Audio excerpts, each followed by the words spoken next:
Now, this committee, Nigeria, for ratifying this particular treaty, is mandated to submit a report to this committee that they are snubbed, violated their own ultimatum with impunity. So which face would Nigeria use to challenge the Biafra government when we are here to say enough is enough with your impunity, enough is enough with your supporting of terrorism? We are not even talking about them funding terrorism, giving them guns and arms to fight and kill indigenous people to take over their land in the name of Islamic State. We are not even talking about that yet. We are talking about only the arbitrary detention of innocent citizens, so-called innocent citizens, arbitrary detention of those who were exercising their right protected under this United Nations treaty.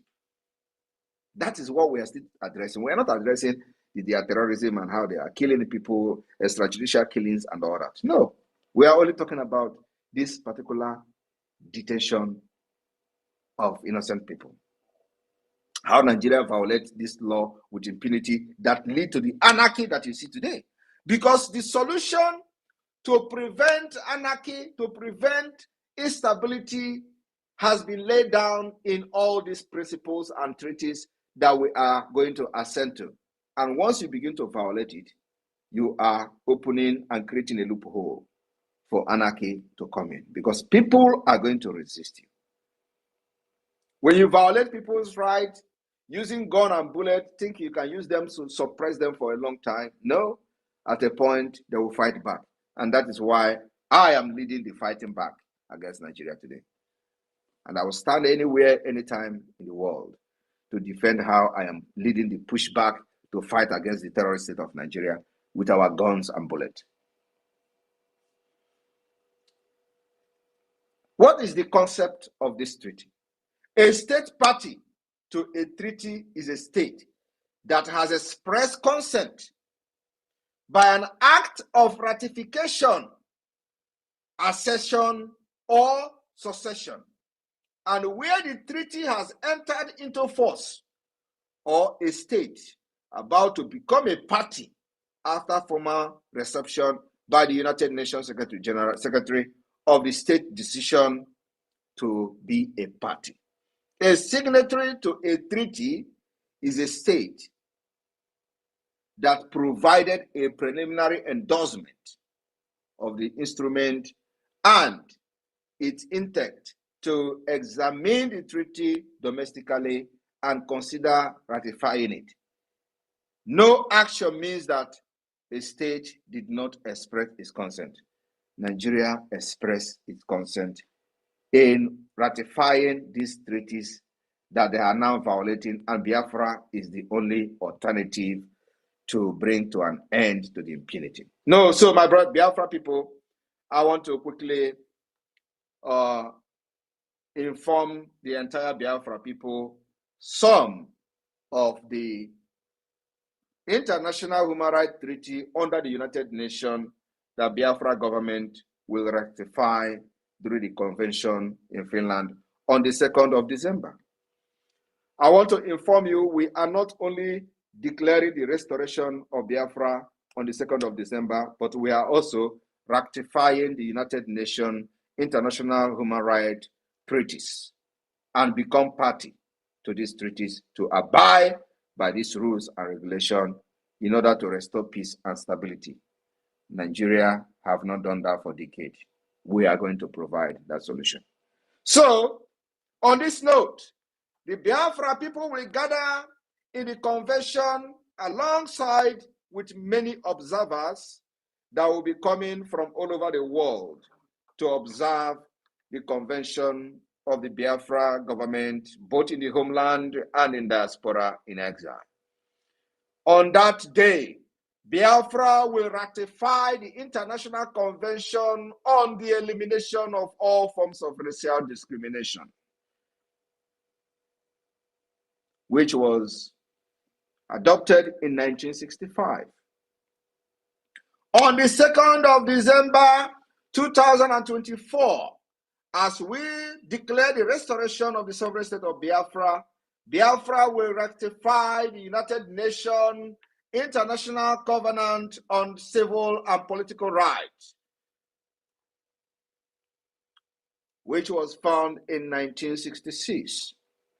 My fellow Biafrans and the good people of the world that are listening and are very, very sympathetic to the cause of Biafra people, I want you to understand that Biafra will be the beginning of civilization in Africa. We have suffered enough.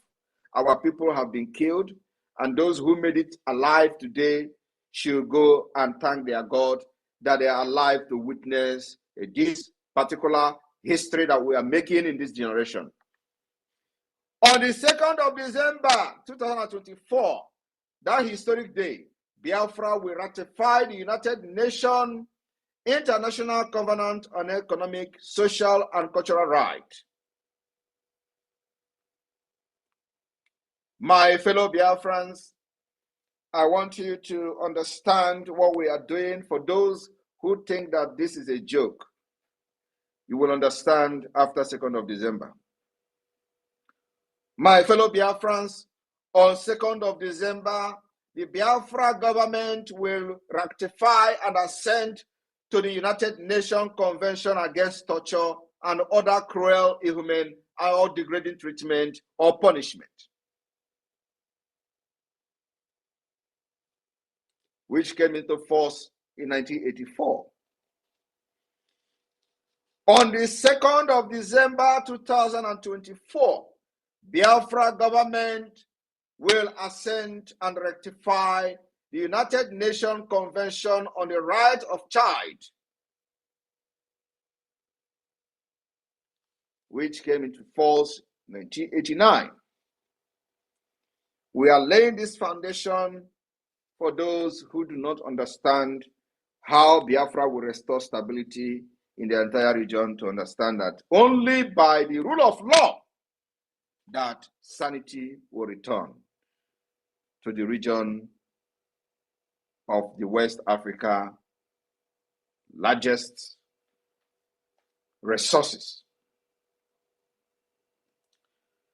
On the 2nd of December 2024, during the convention that will shape the history of Africa, Biafra government will assent and ratify the United Nations International Convention on the Protection of Rights of all migrant workers and members of their families, which came into force in 1990.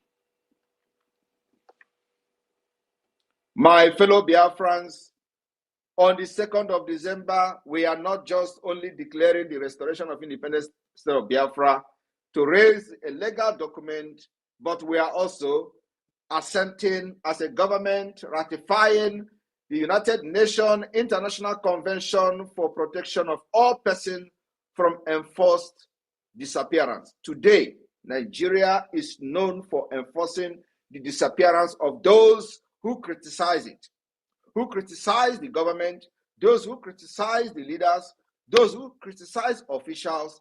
They enforce their disappearance. Just a few days ago, we listened to one of the lawmakers bragging to a taxi driver how he can make him disappear and nobody will talk about him anymore. It happens. Thousands of people have disappeared as a result of them criticizing the government officials. While Nigeria was party to this treaty, they encourage and use their law enforcement agencies to violate it. Biafra is bringing alternative. How can you come against the Biafra government? We are people that embrace the future and innovation. So we are going to abide by this international covenant, international law, and international treaty, making sure that it is a pathway to restore peace and stability. On the 2nd of December 2024, the Biafra government will not only declare the restoration of independence state of Biafra to restore peace and stability in the Sahel region, but we are also going to assent and ratify the Convention on the Right of Persons with Disability. My fellow Biafrans, on the 2nd of December, when you hear them say December 2nd will come, a lot is going to happen that day. It's going to be one of the most important days in the history of humankind. The Biafra government, during this convention on the 2nd of December, will ratify and assent to the United Nations optional protocol to the Covenant on Economic, Social, and Cultural Rights. My fellow Biafrans, on that same day, 2nd of December, the Biafra government will also ratify and assent up to the optional protocol to the International Covenant on Civil and Political Rights. My fellow Biafra people and the lovers of freedom across the world, we are solidifying the legal document that will form the pathway to the recognition of the Biafra as a government, as a state, and then also to bring in lasting peace to the already deteriorating security situation in the Sahel and in the region of the eastern part of Nigeria called Biafra. My fellow Biafrans, on the 2nd of December, the Biafra government will be ratifying and assenting to the United Nations second optional protocol to the International Covenant on Civil and Political Rights. And our aim is the abolition of the death penalty. This particular convention aiming at the abolition of death penalty, Biafra government will assent and ratify this treaty.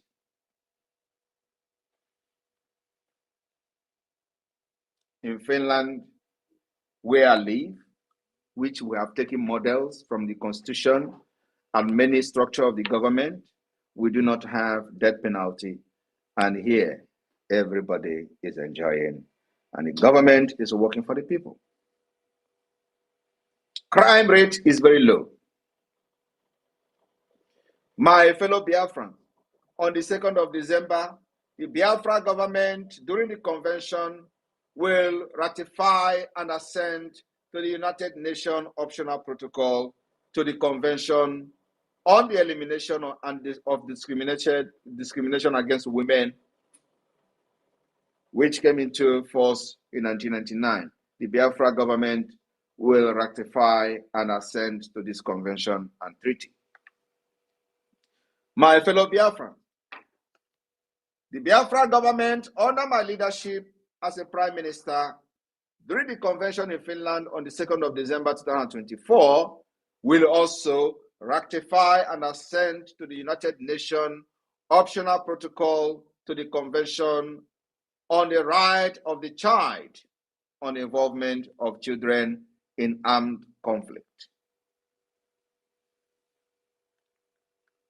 We will ratify this treaty and abide by it, not like the Nigeria terrorist state are doing in the northern Nigeria. On this 2nd of December 2024, as we declare raising a document for the restoration of independence of Biafra, the Biafra government will ratify and consent to the United Nations optional protocol to the Convention on the Right of Child, on the sales of children, child prostitution, and child pornography. Like under Nigeria, these are not crimes.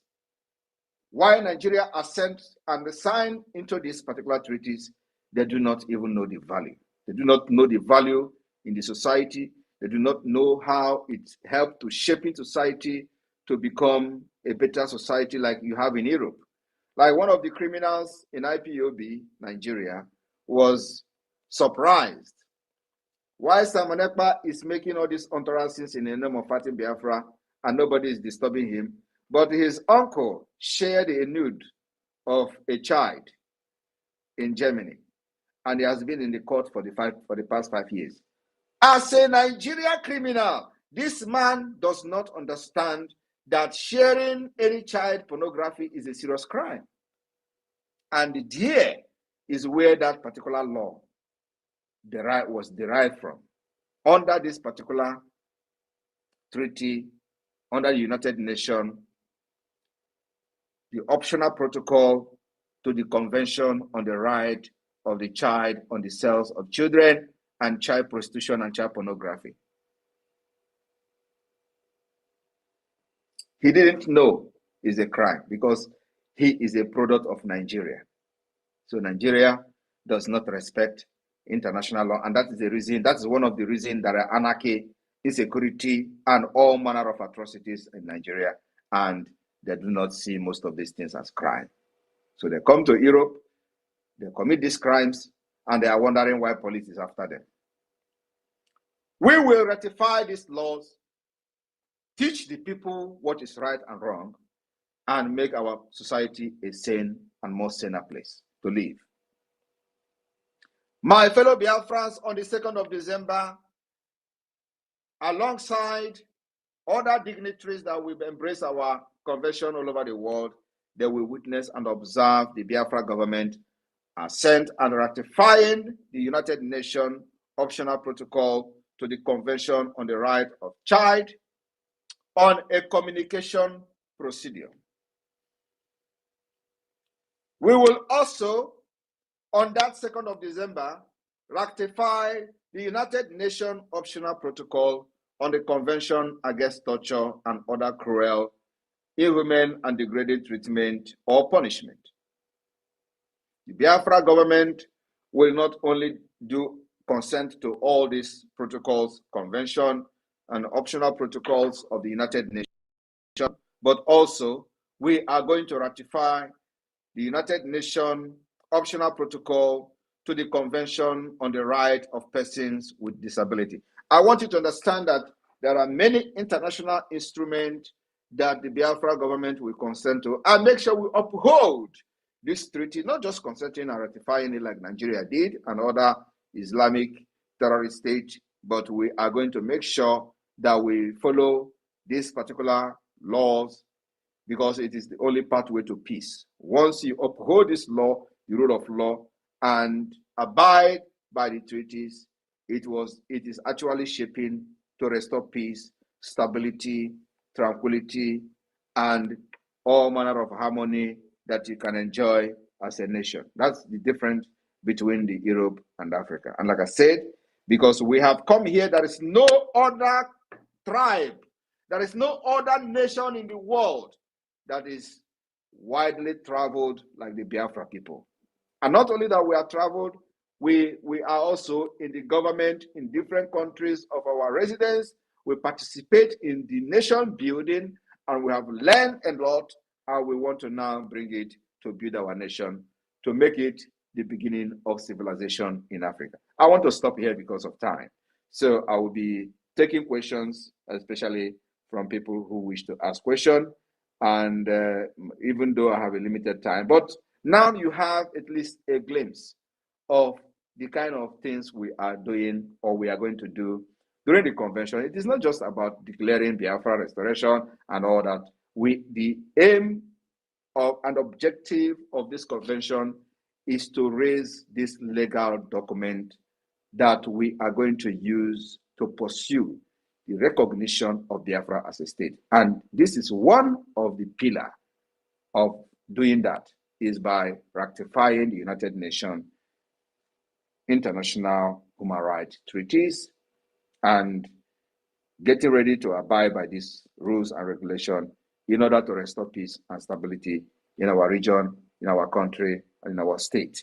Thank you very much, the media team. Over to you, Raphael. I have given you a co-host, so Success, you can continue from here. Thank you. Thank you. Good evening, sir. Good evening, Prime Minister. And good evening, fellow Biafrans. All protocols do observe here. All ministers of the Biafran Republic government in exile and the de facto government in homeland, you are welcome to this very press briefing by our Prime Minister, making bold of our steps ahead of 2nd of December. And as you can just hear from him, it is not just go to Finland and make a declaration, then raise a document, start sending to countries for recognition, but also to be part of the legal binding force that binds other nations, which made that very singular forum called United Nations. And there are a whole lot of it, as he has named them here, which Nigeria was in a hurry to become part of. They don't read the treaties, they don't read the agreements, they never read the backgrounds of what they're about to sign. They already signed it because they want to be part of the United Nations and also make part of the United Nations Security Council. And back home, they are disobeying the treaties they sign, which also form the nucleus part of their own constitutions. The centerpiece of their constitution is deriving from all these rights named by our Prime Minister this evening, and they don't even respect their own constitutions. How do they respect an international treaties, which they never read the backgrounds? So, according to our Prime Minister, he has assured us that we shall be part of all these agreements and treaties and bring first-hand civilization in Africa, not only Sahel, but in the whole of Africa, because it is only us that can be able to obligate and make this possible. So, Prime Minister, thank you very much. I know the 2nd of December is going to be whole lot of power-packed activities, which shall appear to the world as a surprise. Thank you very much. Deputy Minister of Communication, Mazi Raf Ajare. Welcome, sir, and unmute yourself, please. Yeah, thank you, thank you. Good evening, sir. Good evening, my Prime Minister. Good evening, fellow Biafrans and lovers of freedom.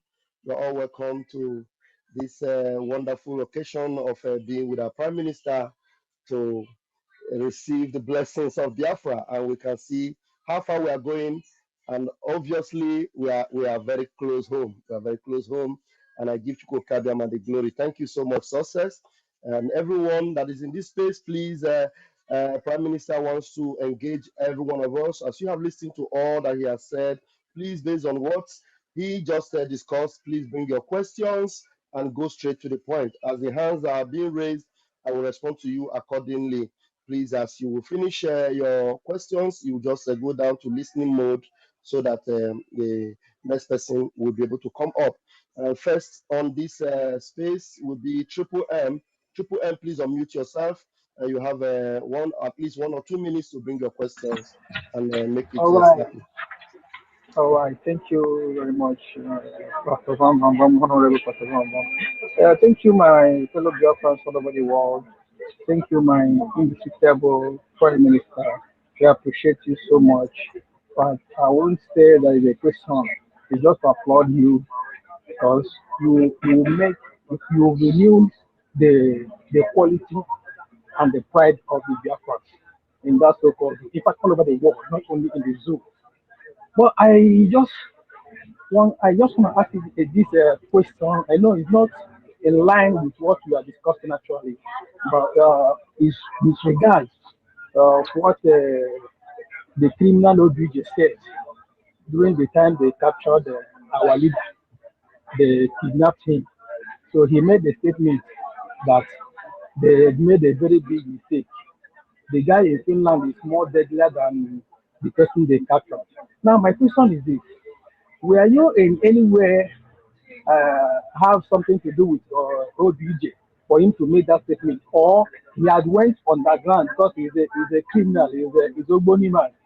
Because sometimes you do tell the criminal IPOB Nigerians before you fight, you go to your village, kick out to your gods or whomsoever to tell you who you are.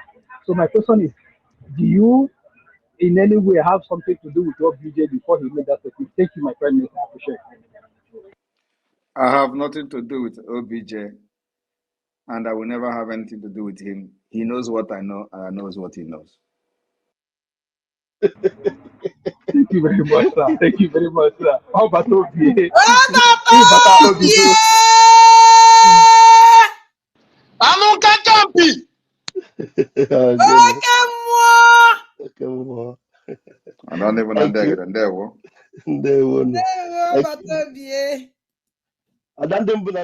Do you have any question for the Prime Minister? Please use the privilege of your voice out to ask, please. Go ahead. Hey, Biafra na vuna na bato bie no no way. Anu kankan bidike ukolo mwa obisi na buo gidile. Oke mwa obato bie. Eza batado bindewo. There. Wo. Okay, they just have eulogies for the Prime Minister, and that suits our PM because we are really blessed to have you, sir. And honestly, you don't understand how blessed we are with what you have done for us and what you're doing. We give God the glory and we appreciate you, sir. All right, moving forward, we have Radiant Black. Radiant Black, please unmute yourself. You've got 1 minute, at most 2, to bring your question. Very engaging one, please, to the Prime Minister. Please go ahead. Thank you very much. I'm very happy to be among this, struggle. I must say thank you, my PMB. And I don't have much question. I just want to use this 1 minute to thank my PMB and all the force behind him today. I'm one of the happiest person in the world today. I must tell you, because of this, my Odogu, PMB number 1. So I thank the co-host and the ministers. You people are doing very fantastically well. I'm very excited. So as we in the homeland will continue to support you. People in the abroad will continue to support you because you are doing the right thing. So we are going there. Everything you are doing is on Abaya. Thank you very much. That is what I have. Thank you very much. Thank you very much. Thank you. Please, I want you guys to understand that at the level where we are now, we are engaging at a very high level, the topmost level of this particular movement. And you can see where we have gotten to. So we need more engaging questions. Ask the Prime Minister that question that is very hard. Just reduce some of the, thanksgiving and the appreciation. We know that you all are happy and excited. I want to just stay here and thank him and appreciate him.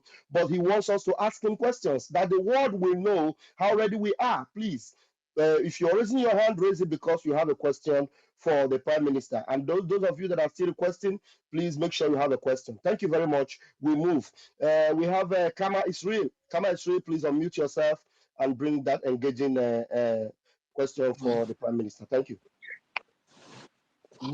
Thank you so much. Thank you, our able minister. Thank you for giving me the opportunity. Thank you, Honorable PM. Thank you so much for always coming out to engage with your people. We appreciate you for that. My question is something that's been popping up on different platforms, and I believe you're the one to give us the answer. Some people are asking about the dress code for the 5 days program, and I think you can give us an idea so that I can just take the voice to the platform so that people will know exactly what to do. Thank you, sir. Prime Minister, is that a question you would like to respond to, sir? Yeah, the dress code remains the same like last year. It's Western style, black suit, black dress for women, and Western style, black, blue. So there is no traditional wear there. But you can come with traditional wear and we will inform you through the various, group that will be created for this particular event, for this particular convention. If there is need for traditional wear, you'll be notified. But everybody must come with, Western style, just like last year. If you come with a traditional wear, you may not be allowed entrance into the convention. Very important. You must learn how to abide by rules and regulations. Thank you. Thank you, sir. The next one, is there anything like a dinner night again on this convention, sir? I don't know if you are part of the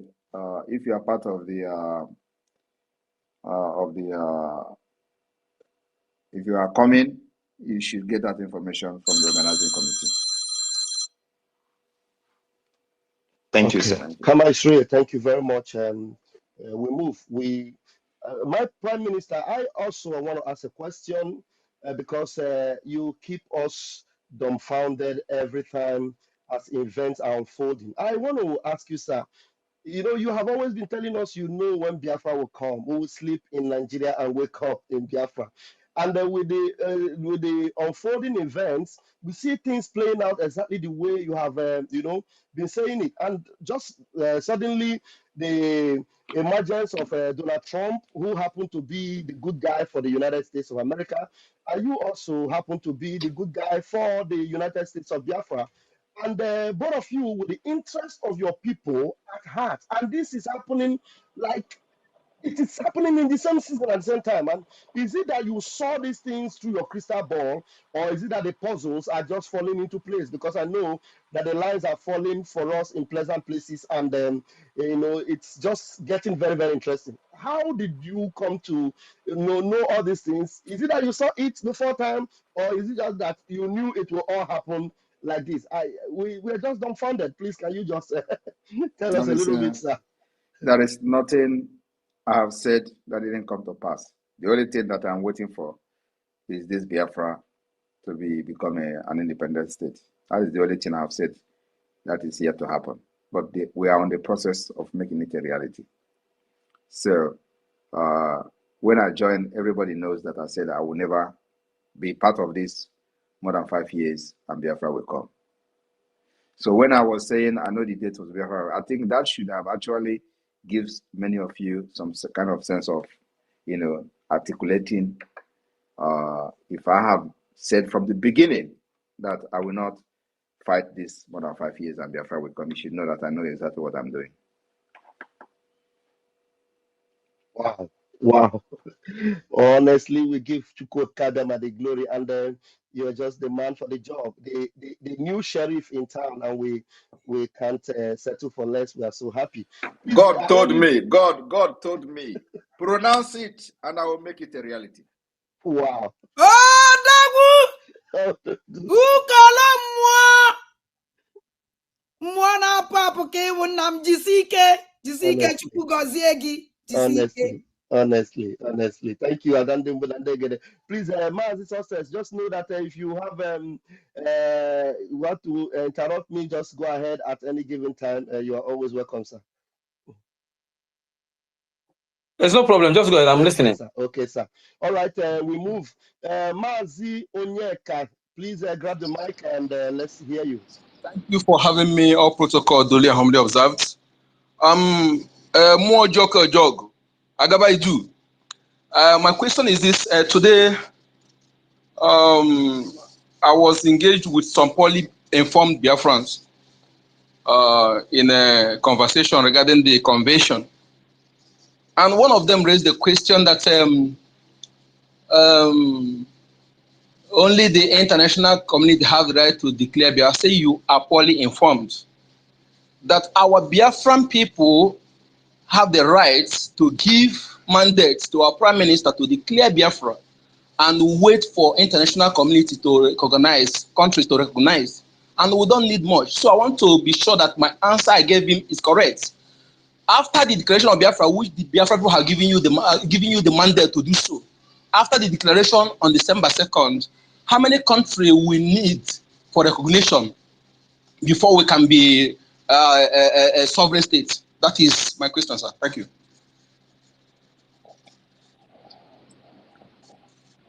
Thank you very much. You answered correctly. Thank you. Thank you so much. But let me tell you, it is not about how many countries that you need. You can have all the countries in this world and they still don't have your freedom. Okay. You can be recognized by 20 countries and still you don't have freedom. You know why? No, sir. Because there are countries that once they say yes, others follow. And there are countries that when they say yes, others will not follow. And if they say no, even if you like, carry everybody along with you, you will never go anywhere. And that country is America. That is why it is very important that we educate the foreign policy makers and decision makers in the United States to understand that Biafra will be the solution to the instability that they have pumped billions of dollars for many years in the Sahel and beyond. So Biafra, we are presenting Biafra as a solution, which is exactly what it is. That's why we focus on educating them. Now, in the past, they will tell you there is nothing to show that you are actually, somebody is making noise. Can you stay muted, please? Please, whose mic is open? Onyeka, mute your mic while you are listening to the PM, please. In the past, all you do is noise, agitating without a structure, agitating without a foundation, agitating just making noise, political pressure group. So nobody will take you serious. But they know that indeed Nigeria is not designed to provide the kind of solution that will put a stop to all the things going on in that region and beyond. So there is need for an alternative. But all the people that are bringing this alternative have not demonstrated the readiness to take that particular responsibility. So that's what we have done differently. So you need America. Once America goes, every other person follows. You will agree with me that during the Biafra civil and genocidal war, we have 4 to 5 country recognition. Did it give us independence? The answer is no. Did it make the United Nations recognize Biafra? The answer is no. But we have 4. And these 4 countries, or 5, are all members of the United Nations. It didn't give us the recognition. But had it been that America recognized Biafra, which they were actually about to, but because there were no foundation. When I mean foundation, I mean the kind of foundation that we have today, representation in the United States. A visible and good representation in the United States like we have it now. It does not exist. It didn't exist then. So there was no representation. But Nigeria is present in the US, so they know whatever that was going on, but Biafra doesn't have privilege to those information. So when America was turning its back on Nigeria, they begin to pressure the Biafra side to embrace peace and give up the fight. So it was actually a scam that Gowon did to Effiong, because Effiong did not know what America was thinking, because there was no representation. Today we have representation and we have voice in Washington, D.C. We have voice in the Congress. And that's exactly what we'll continue to educate them in the Congress to understand that that particular problem of 1960 has tripled. And there is a need to put a stop to it. Not only for the interest of Biafra, but for the interest of the United States and for the interest of the West, which will be in turn benefit Africa. So it is a win-win for everybody. How will you not abide and agree by that?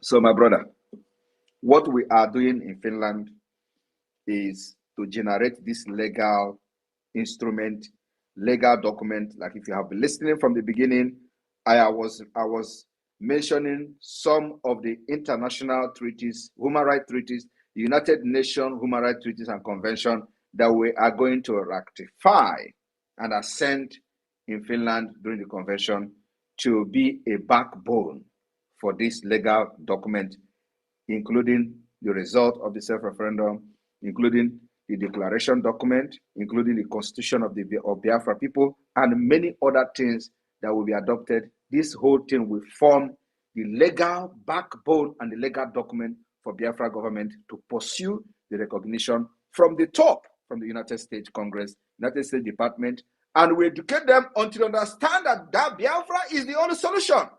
As that is happening, we'll continue the eviction of Nigeria in Biafra land. Nigeria can never survive me. Thank you. Thank you so much, Honorable Prime Minister Mogvisto Ebos. Thank you.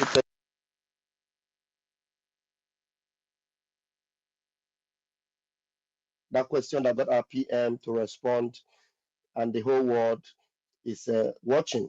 Thank you. All right, please, those of you that are in the space as a speaker, you need to raise your hands. When we finish attending to the hands that are up, we will change the room with those that are waiting to come in. Rage and Fury, please grab the mic. All right, thank you very much, my honorable minister. I hope I'm coming out loud and clear. Go ahead, my. All right, thank you very much. I will ask a quick question. First, let me greet my Prime Minister, His Excellency Prime Minister Simon Ekpa, for all the Biafran people.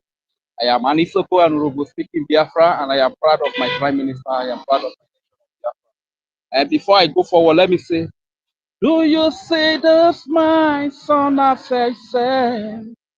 After you have done what you do best, do you see satisfaction on our faces? As you fight for us to be free, you don't think it's much, but to us it means the world. We wake up every morning and wish you were there. You don't have to lie to gain our trust. You will always have your people trust. We always love you, Simon Ekpa. Your every contribution makes our lives a little bit safer every day. You are the hero. You are the hero. Thank you very much, my Prime Minister. That is a song from my mentor, Lucky Dube. I just changed some of the weddings and I feel like I should do it for you. My question is very simple, sir. Like from the beginning, you made your submission and you told us about some of the international treaties that we are going to assent to. And you made us understand that Nigeria even assented to some of these treaties.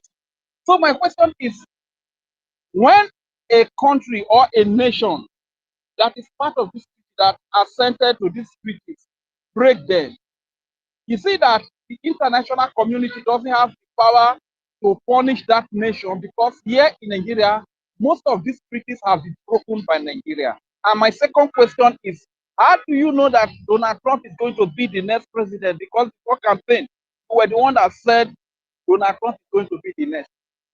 And we followed you. To my amazement, 2 days ago, Donald Trump is today a president. What is happening, sir? Because sometimes when you make some exposition, I'll be scared that this our prime minister not go put us for trouble one day. You understand? At the end of the day, what you talk will come to pass. What is happening, sir? Thank you very much. I am Regent Siri from Isoko speaking, Biafra. Thank you very much. As you know, I'm a very strong Christian. And I believe in God. So that is what we call divine mandate. When you are in a divine mandate, everything you do works for you. Even if they are against you, they will turn and work for you. And that's why I said, God told me, pronounce it, and I shall bring it to reality. If you watch, that is not to say when I was a Nigerian, when I was in Nigeria, Nigeria is never something that God favors. you see all their nonsense pastors. They will be making nonsense predictions, saying they are doing prophecy. They will tell you one thing, and if it mistakenly falls into that, they will be using it to share to their congregation. You see, I said it. Our own, consecutively. I talked about our prime minister in Finland. He became the prime minister. I supported him. I talked about our president in Finland. He became the president. I supported him. I told you the next is Trump. I supported Trump. I was one of the first person that endorsed Trump as far back as 2023. And it is on Google. It is on Wikipedia. If you go to the list of those that international politicians that endorsed Donald Trump, go to international politician, my name is there on the list as people that endorsed Donald Trump. It is in the media. You can search and Google it. It's in news. Nigerian news reported it. Some international media reported it. My endorsement on Donald Trump. I believe that because I am on a divine mandate, so God direct me how and what to do and when to do it. Not like when you are in Nigeria, you are fighting a wrong fight. If you are predicting on behalf of Nigeria, you are in the wrong side. Every of your prediction will fail. But when you are in the right path, and in the right mandate, everything will fall into place. Now, just check it from the beginning till now. There is nothing I have said that I have not had, including the kissing of dust of our enemies. They are falling one after the other. You may also understand that the one that I posted the picture a few days ago, the criminal Ejiofor have confirmed, is a native doctor to Ejiofor. He's the one doing all the juju for Ejiofor in Anambra. They call him Odanike. He was the commander of ESN. They recruited him immediately the same as an American. He became an Ebubago person, become AVG commander in Anambra, killing our people. Today, he is gone. Now, I tell you that many of them will go down before December 2nd. So what I'm trying to say, to answer your question, is that I am on a divine mandate. It is not just about Trump. Trump is a president. Trump is not going to single-handedly make decision on Biafra. That is why we started by educating the congressmen. That's why we started by educating them, and now we are moving to the United States Department of State to educate them on the importance of Biafra. So there is still a lot of work to do. But you know, the beginning of the work will even start more immediately after the December 2nd, because we need to have this legal document to be able to be ready ahead of what is to come. So a lot of work needs to be done, and we are doing that. So Donald Trump is just President Donald Trump. Is not he's not going to come out and say, okay, I give you Biafra. No, it requires procedures, processes, and many things need to be done, which we are doing very, very well. So that's why they will always tell you, follow who know road. Some people don't even know what it means. If you do not follow who know road, they will lead you to your, I don't know what it's called, but maybe you go inside the evil forest and you never come out again. We know road, and that's why we're leading Biafrans to freedom.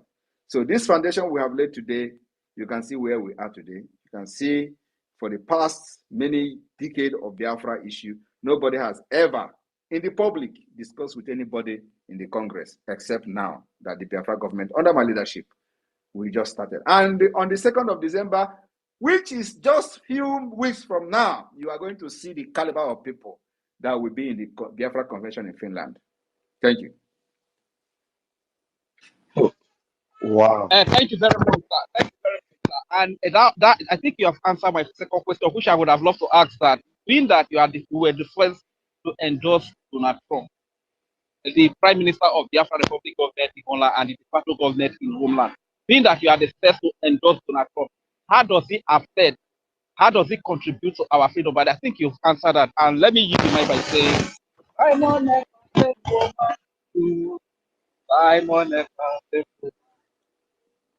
Simon Ekpa-As for my radio friend. Simon Ekpa-As for my no Jano. Simon Ekpa-As for my roof for my Simon Ekpa, so much. Thank you very much, sir. I yield. Thank you very much. Thank you, Rage and Fury. Thank you for all you do. Thank you for your commitment and your service. Blessings. All right, as we move, I welcome our fellow media person in the Biafra government, our own Betty Ford. Mommy, grab the mic. You're welcome. Thank you so much, my wonderful Prime Minister. I thank you. I love the way you started this program. In fact, I am very, very happy. Sorry, my people. I thank all of you for gathering and coming around whenever we are on the air. Thank you all so much. I appreciate all of you. My PM, I will call you this name. I don't care what people think. You are the Jesus of our time. And I thank you so much. I'm very proud and happy to be working under you. You have really thrown the light and it is shining. There's a question. Well, I won't call it a question, but it's just to make reference to it. On the X, I saw Nigerian government appeals to Donald Trump to distance himself from Simon Ekpa freedom agitation. Whether they said it or not, they don't know that America came by agitation and by fighting as well. Is there anything you can throw a light on that very comment, if at all it is true?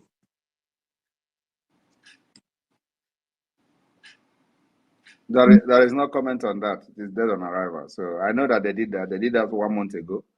So, but what am I going to comment on that? Donald Trump doesn't listen to Islamic terrorist sponsors like Nigeria. Exactly. So my second question is just like a human being that I am. And then also, let me also quickly say that I can never be Jesus. I'm not even close to the spit of Jesus. I'm not even close to the sweat of Jesus. So all glory goes to God and Jesus. Jesus is the one that is piloting this affair through me. I can never ever be equated to his even footstep. So please, just I know how you feel. But just to correct it, you can continue. Just leave this comment and continue, please. Thank you. Okay. Yeah, the next one that I have been wondering about is in relation to our lobbyists. I know that we will not entertain any question about lobbyists. Thank you. All right. Thank you so much. Keep the light shining. We are with you. Thank you, sir. Thank you. Thank you, our own Betty. Thank you so much. We move. All right, the hands are up and we're going to bring them. Please, 1 minute now, going forward, 1 minute, bring your question, and then the next person will take the microphone. And I give you the microphone. Simon Ekpa Pikin, you have 60 seconds, please. Go ahead. Good evening, my people. I greet you. Once again, I want to thank my Honorable Prime Minister, Simon Ekpa. At least I have learned a lot through him by knowing that Igbo can generate a lot of wise and intelligent people. I honor you, my PM. Then I want my PM to make a little reference concerning this. After this convention in Finland and we declared our freedom, then I want him to give a little reference on how we are going to deal with Nigeria, or how international community is going to put their eye on how Nigeria is going to treat our leader, Mazi Nnamdi Kanu. I have addressed that. You just watch and see how it unfolds. If you're listening, you know that I have addressed all these questions you're asking here. Thank you. Thank you, Mazi Simon Ekpa. I greet you. This is the question I wanted to ask. All right. Thank you very much. That has been taken care of. Thank you so very much. We move. All right, and it's good that was taken care of very quickly. Please, see Vibes. Unmute yourself and bring your question, please. Okay. Good evening, my Prime Minister. Good evening, everyone on the space. I thank you all for this day. Okay, my question is just simple. What I want to ask is that how will Biafra handle issues of borders, citizenship, and governance after independence? You wait, we have a constitution. We have a Can you constitution. mute yourself, please? You're Can after you talking. There is a noise. So mute your mic? See vibes. Biafra have a constitution which will be adopted in the convention, and those constitutions have addressed the issue of border crossing, the issue of citizenship, and all that is well addressed in the Biafra constitution. So you don't have anything to worry about that. Just keep your fingers crossed. After the convention, the Biafra constitution will be public. All right. See vibes. Are you good with that? Do you have another question? Okay, my second question is this. Am I loud and clear? Bring it on, please. And make sure you mute your Okay. mic after that. Okay. What I want to ask is that how much support does the Biafra independent movement have from the people in the region? You're asking how much support. When you have 40 Mute your states, mic. when you have 40 United States of Biafra, have your map, have representative in all the 40 states. You are asking how much support you have. You have your support from your family members alone. Thank you. Okay, thank you. I'm done. Okay, thank you. How much support? Every seat at home, you see this, or the whole of Biafra is locked down. Our No, votes he's talking have about garnered support over. he's talking about support where 50 million people have voted. How many people do you have in Nigeria?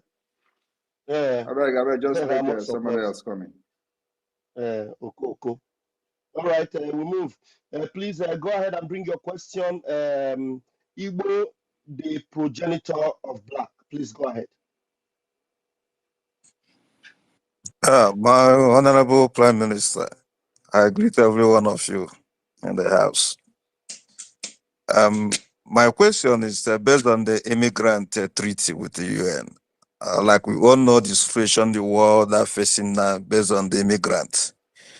How do we Biafra manage it in the situation whereby Where are you calling? Where are you calling from?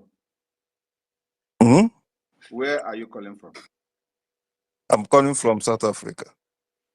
Why are you worried about immigrants when you are immigrants in another man's land? Yes, that is where I'm not worried. I'm just trying to emphasize one or two things. What are you emphasizing? Because you are an immigrant in South Africa. So if Mandela and co were emphasizing on immigrants, will you be there? No, I will not be there. So cut the question, please. You people should be asking something that is going to help, to explain certain things about the freedom, not about we are concerned about immigrant. Why you are there somewhere, somewhere's country, somebody else's country, and as an immigrant. If everybody was concerned about immigrant, you will not be there. So talk about something that will help. Talk about something that will help your freedom, not all this nonsense side talk about what will happen after your freedom. Talk about how you are going to get your freedom. Talk about the finance that is needed to get your freedom first. Talk about the guns and bullets you need to protect your women and children first. Protect your border. You are here asking questions about immigrants, and some of you are just asking questions that are not irrelevant. Yeah, you should have waited. You see where I'm coming from. No, because I know where you are. I know where you are going. If I allow you to say it now, you will still mess up. Do you want to say it? Do you want to continue? Yeah, can I say it? Okay, I continue. Let me hear you. Yeah, where I'm going through based on because of what we have in the Islamic jihadists. We have a situation where we have to checkmate them so that they will not use those avenues to chip into us the jihadists. Okay, have you finished? Yeah, that is the angle I want to chip in. Okay, you see this, you still mess up. That's exactly why I stopped you from the beginning, because Nigerians are criminals. Nigeria breed criminals. Yes. So if Nigeria breed criminals, South Africans are worried about the criminality of Nigerians. Will you be there in South Africa? No. That's why I asked you to leave that talk. Now you have said it. Exactly the same thing I was thinking you are going to say is what you said. You said you have something different.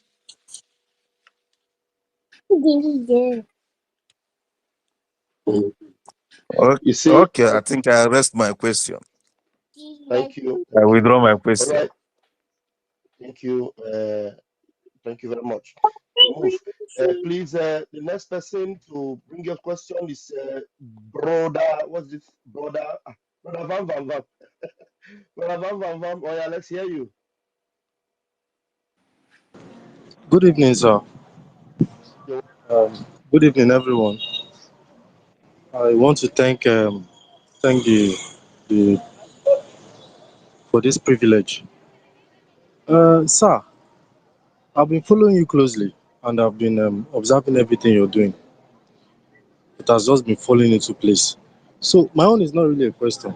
It's like an appreciation and also a soft reminder that you should please help us with a continuous update because we here, that is what we are feeding on.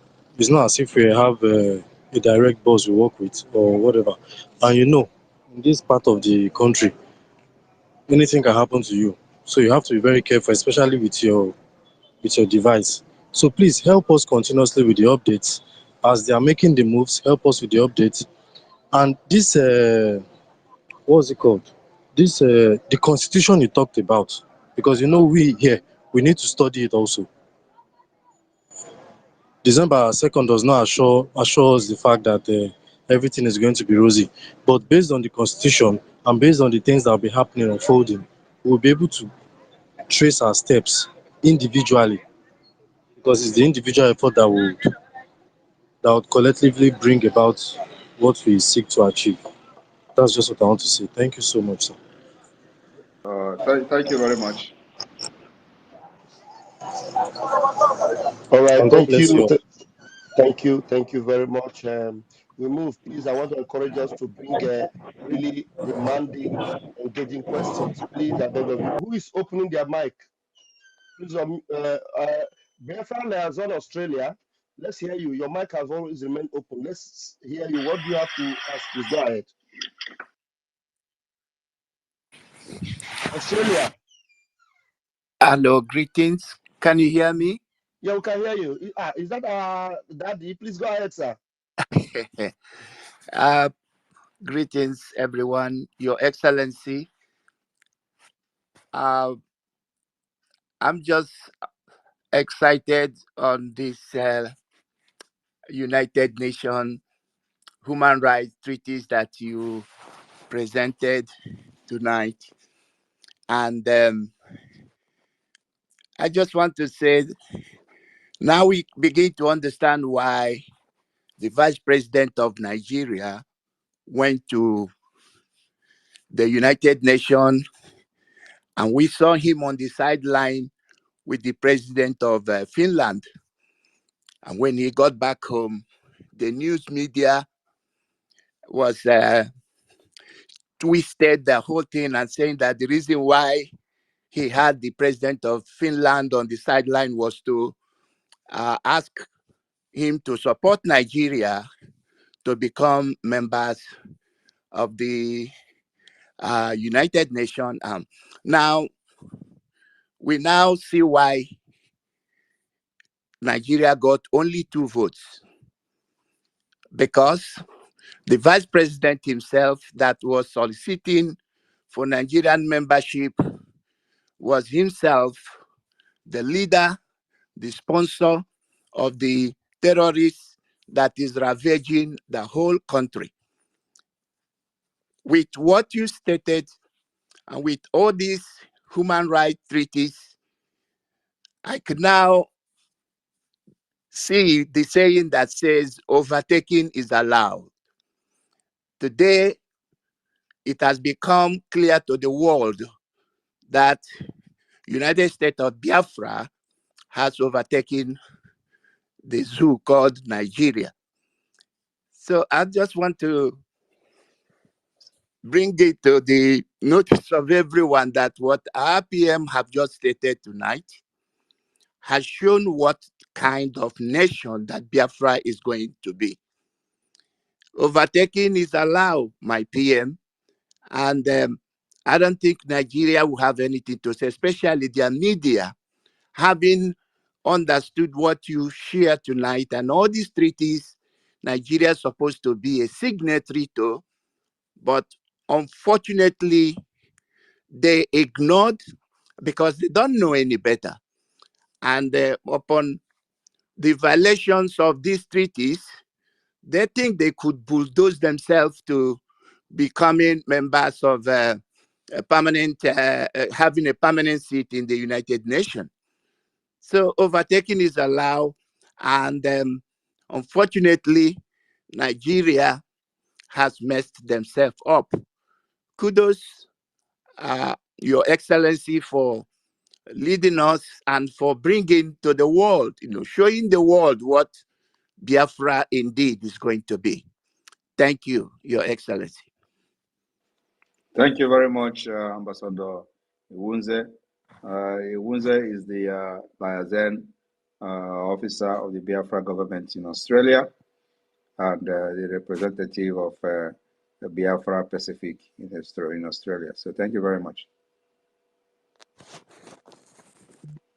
Thank you, our daddy. We appreciate you, Daddy Iwunze. Thank you so very much. All right, we move. Please, Chidinma, bear with me. Let me bring up this person with the same image that is familiar with the image we see. There's always, antagonizing and attacking. I don't know. Okay, let's see. Mayor, I don't know if you is the same person that owns this account, but we are happy to have some of you here. The Igbo, there's one Igbo page. We are welcoming all of you. Please come here and ask the Prime Minister questions. Please grab the mic, Mayor, and let your question be precise and make it quick, please. Unmute yourself, Mayor. Mayor, we're giving you the microphone. Unmute yourself and go straight to the point.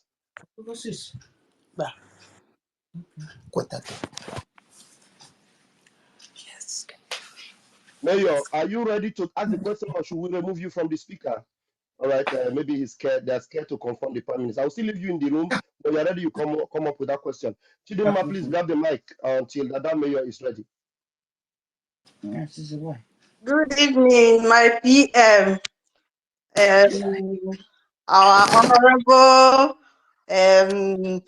Pastor Vam and the ministers in the house. I'm so excited. I don't know where to start because this is my first time. I've been trying to enter this space. This is my first time of coming into this space where my PM is addressing issues. I'm very, very excited.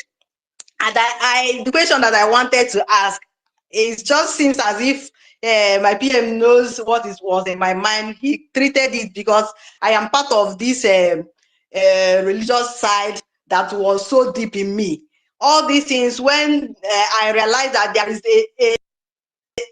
another means of transforming life to God without even preaching, what you'll be seeing live from people's way of living, just as it is in abroad. They don't talk much about Bible, they don't preach anything, but within what they are doing, your life will tell you that you are doing it right or wrong. So you don't need anybody to come and preach gospel to you. That is what the Biafran I'm about to see. I don't have question, and I know that a lot of people are waiting to speak. So I will not go much further than to say thank you, my PM, for specifying it, because I have a pastor that was like confused.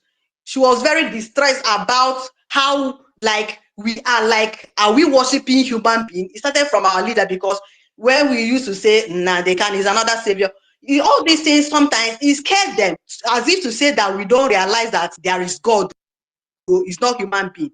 But you have just said everything about this. Maybe if some people are like being afraid or being confused about, are we not noticing God again? And you know, you are aware, and we are aware of our leader Nnamdi Kanu, and your own way, as in he used to pray like pray, but your own is not, but you do more than we are seeing it in your action. The prayer is in your action, even though that our leader used to pray and all this, but your own, we are seeing it in your action. Yes, these people are still like, they are like still confused somehow, as in, are we worshiping human being? Are we taking to be our God? Even from my own side, I've seen many times when I do a post, people say, what continue worshiping him. He is your God. I said, we are not what is not, nobody is God. And you have specified it today that you are not Jesus, so you don't even reach it. Thank God for this, because I'm happy to hear this. So that this particular this thing will be cut off to share to those people that are scared. Even when they say end time, they are like,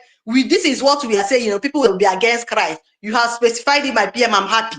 So that was the question that I would have liked to ask. And before I go off, because of time, I would like to sing this song. Nnabia kene na mkpụrụ ikuru n'uwe pugo. Nnamdi mụtara nwa ka nwa. Nwa mụtara wee mụta nwa mụta. People doesn't know what you have done in our life, because they thought when they are saying kidnapping, catch him. They don't know that millions of people that we have, not only just our leader, you have sowed a seed that is even beyond you that we have not known. But let me be coming down to finalize it by this song. If you Thank you. Biafra, makana abụ m nwa Biafra o, abụ nwa Biafra o, Biafra maka. Let me hold this here. Thank you so much. Thank you, Chidinma. Thank you very much, Chidinma. Continue to be coming down, in addition to that, I always confess Jesus Christ as my personal Lord and Savior. In case anybody don't understand that, I am a child of God. I am a child of God, and ejiram Chineke egwu egwu, ejiram Jesus egwu egwu. At the same time, I have one culture. I understand my culture, because culture is the way of life of people. So anybody that doesn't understand his or her culture is a lost person. So I understand my culture. I respect my culture, because it is the way of life of our people. So I respect, because at the same time, I embrace this so-called foreign God. I love Jesus Christ so much, and he is my personal Lord and Savior. It is my own personal business. It is nobody else. I'm not doing it to impress anybody, but I confess Jesus Christ as personal Lord and Savior. At the same time, I value my culture. I value Chukwu Okike. A lot of people don't even know what is Chukwu Okike. In those days, in our land, we have what we call Chukwu Okike in our compound. Everybody, we have Chukwu Okike. It is a way to communicate with your own God. How you communicate with your own God is your business. So, there.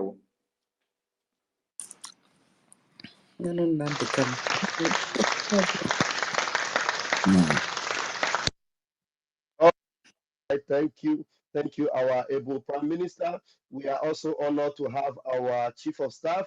But Chief of Staff, please bear with me. There is this person here that probably have gone to gather some questions, and I'm really curious to have this face here. Mayor, have you gotten the questions now? I'm going to give you the last chance.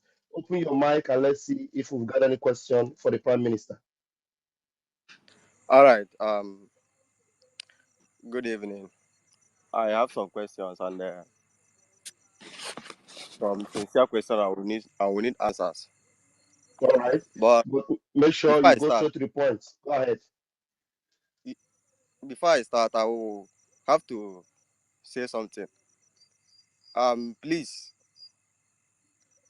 There is a guy you called Umokoko.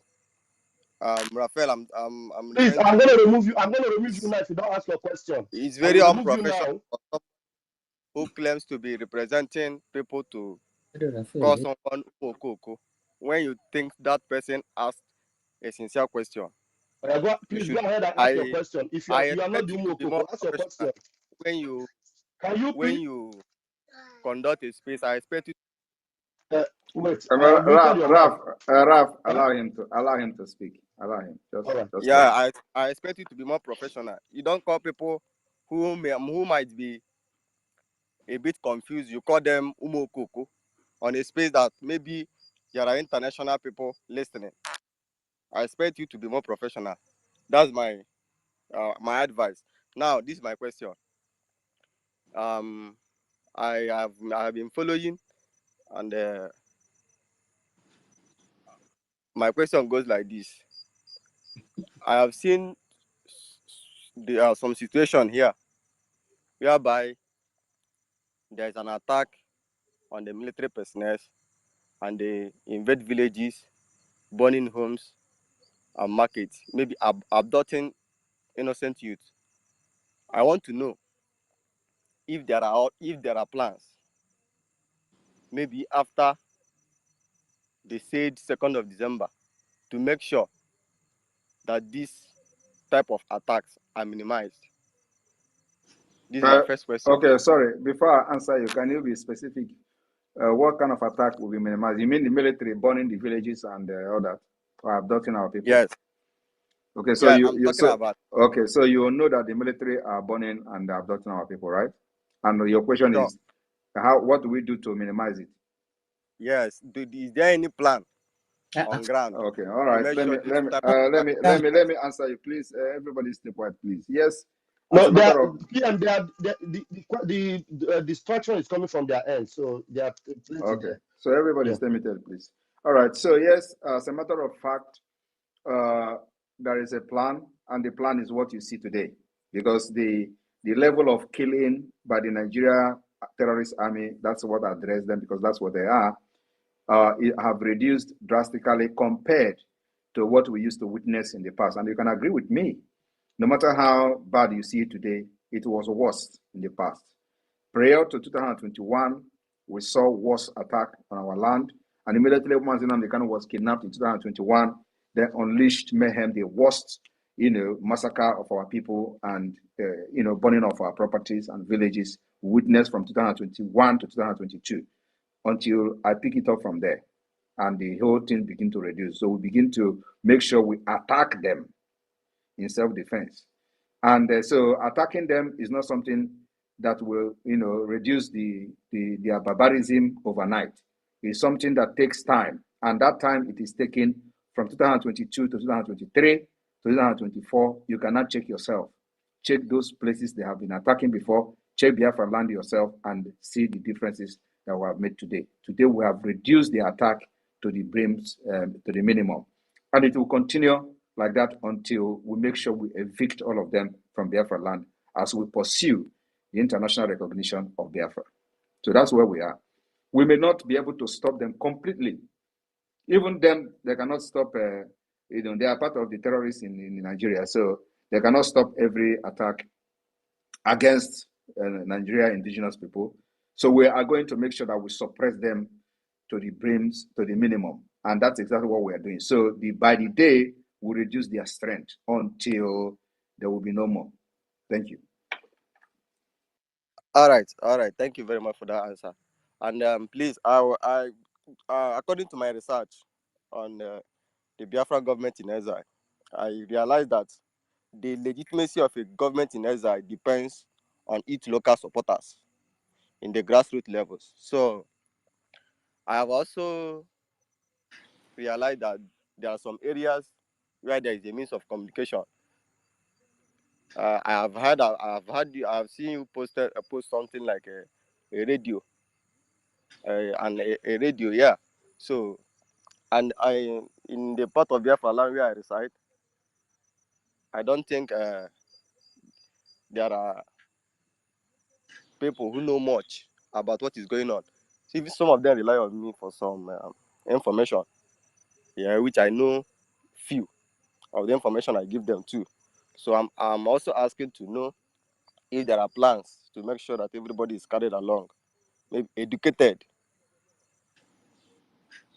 in some part of Biafra land, to educate them on what to expect after 2nd of December and why 2nd of December is very important.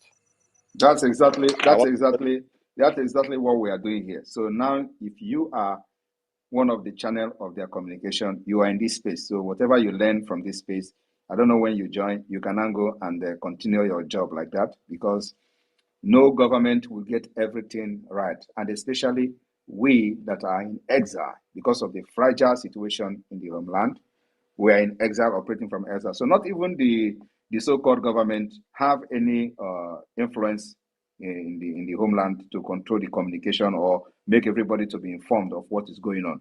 Many of the things happening, we in exile are the one informing people back home.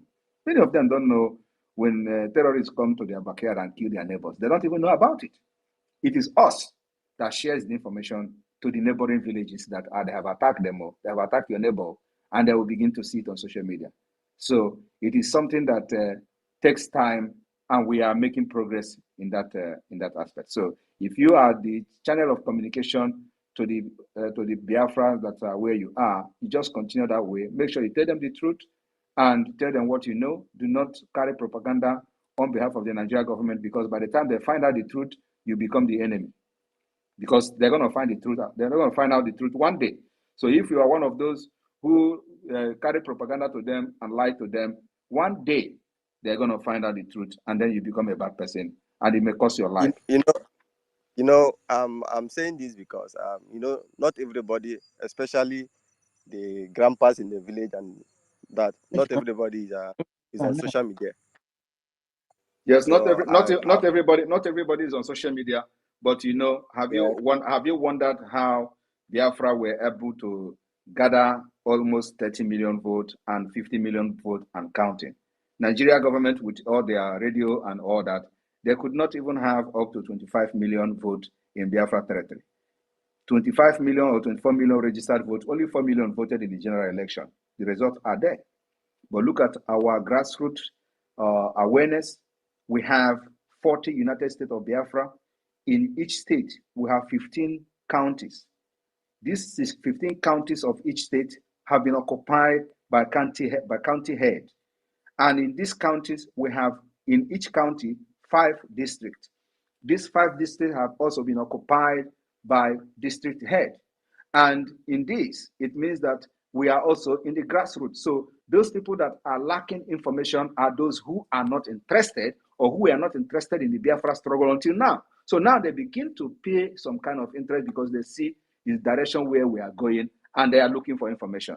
And most of them are just looking for the information now. But we have actually captured a great number of Biafra, up to 50 million. That's completely in examination. It's a pass mark. So we do not expect to capture the entire Biafra territory to make sure we get to every individual. It is impossible, especially at this stage that we're operating. So this particular number we've gotten now so far in the self-referendum is a pass mark to attract international interest and international recognition. And that's all we need. We cannot get everything 100%. You understand what I'm saying? So with what we have done so far, we give credit to ourselves and then push it to the next level, which is now making this particular self-referendum, using it to generate this legal document, including the ratification of the United Nations, different international human rights laws, make it a legal document and begin to push for international recognition of Biafra. In addition to our sit at home, which every one of you, some of you in those days, have criticized so badly. But we stand on our ground. They say, yeah, we are killing people to sit at home. At the end of the day, the same people have come after 3 years to say, in fact, they have not agreed that Biafrans are willingly sitting at home. It is a price and sacrifice that they have to make for us to be able to delegitimize Nigeria, to prove that Nigeria no longer control at least some part of the Biafra territory. It may not be all, but the biggest part of the Biafra territory, Nigeria has no control over them. And that part is the hinterland, the southeast. Thank you. All right. Right. You have one last question, please. One last question. Pick the best question that have bothered you. That very best one. Pick it and ask it. Just one more question. Let me ask one more question. There was a viral video that some people were posting where there were gunmen. I don't know if it is the Biafra Liberation Army but let me say there were armed men on that video saying, if you don't sit at home, you will die. So I'm just saying, if it is the Biafra Liberation Army, that maybe they should be told on how to, they should be controlled on what they say while on camera when they go about to enforce the order that is given to them. Because I know that, some people are looking for loopholes to say this is the criminality or this is what they are doing wrong. So I advocate for them to be properly disciplined. Thank you. Thank you for your answers. Thank you very much. And I will tell you that that video you see has nothing to do with the Biafra Liberation Army. In fact, as a matter of fact, that video was probably a video of 2021.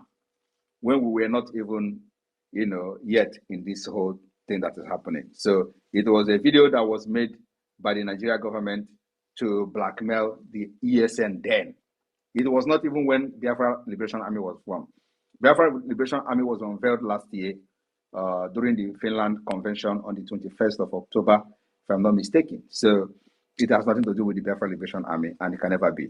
And again, like I've just said a few minutes ago, that after 3 years of propaganda against the Biafra government or against the Biafra liberation, which I am heading, the people that are propagating these lies have come again to say that, oh, they have just come to notice that Biafras are willingly sitting at home, which is the fact, because they have come to understand that Nigeria is not happy with the result of the sit at home, and because they are tired, and once Nigeria complain, they understand that it's like this is really getting to these people. So if this is the only strength and power we have, let us use it judiciously.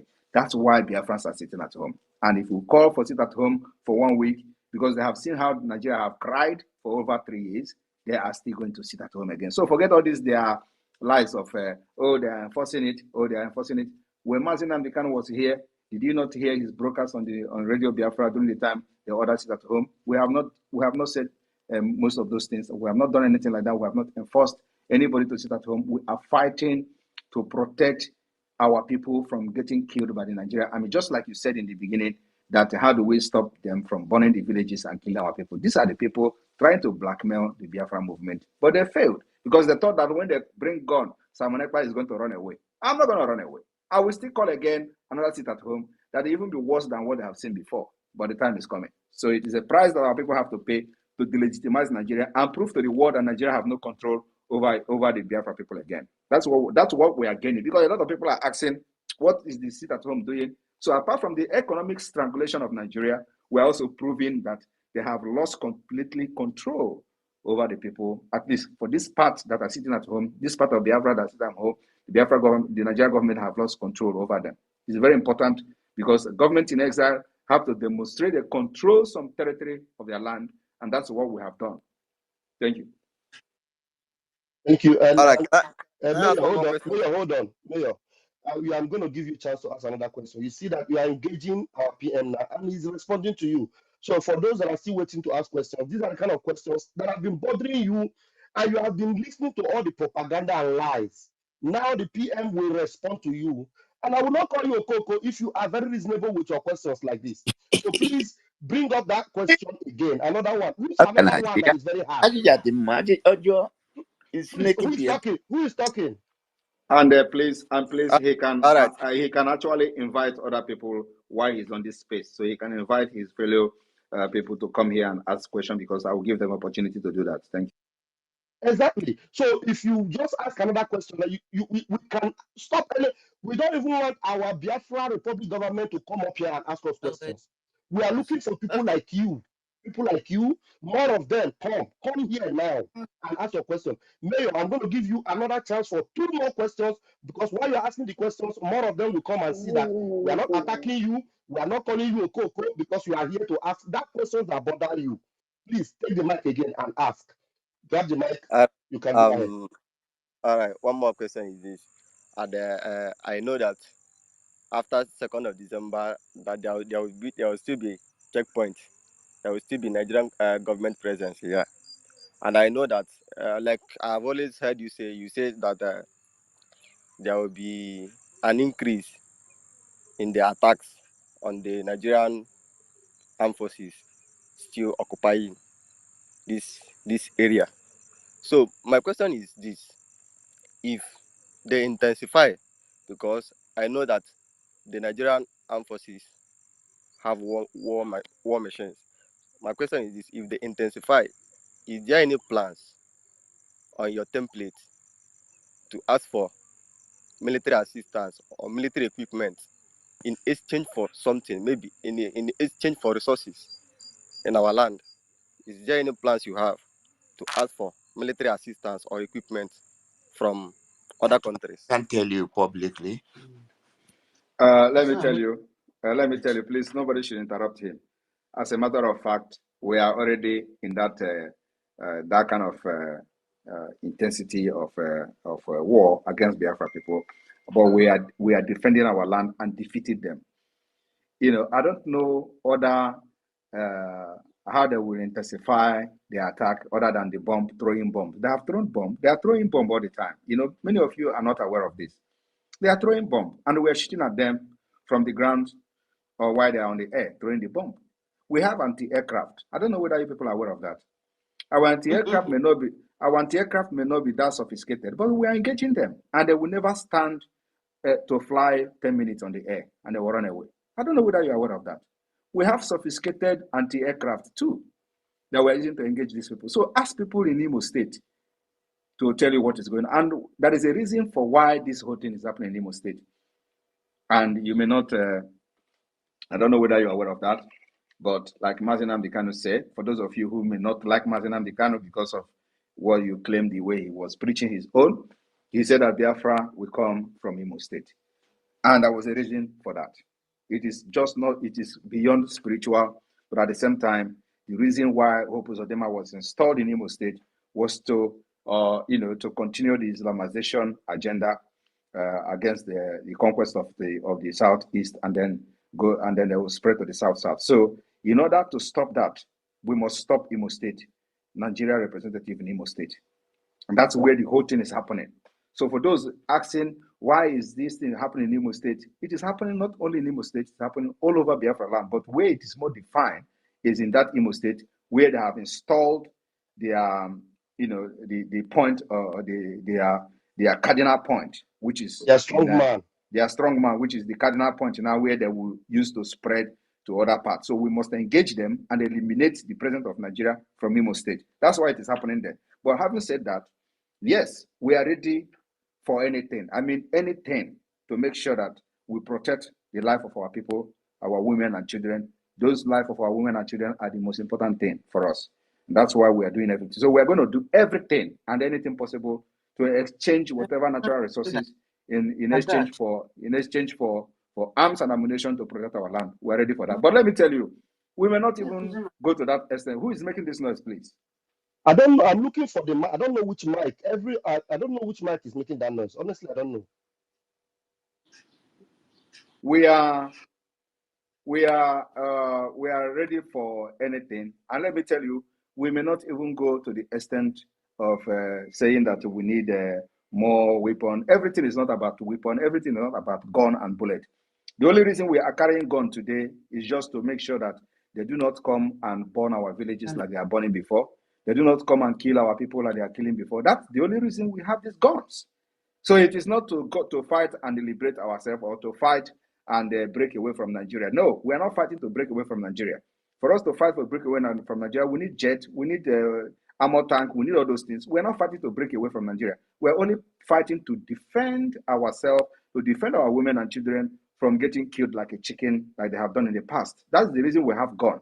Our gun is not to break away from Nigeria and declare independent state. No. Our gun is as we are pursuing the diplomatic... Who is making this noise, for Christ's sake? I need to mute. Let me mute everyone. Maybe it will help. Okay. I think, all right. PM, go ahead, sir. All right. So that person is still talking. Oh, how manage? Who is this person? Who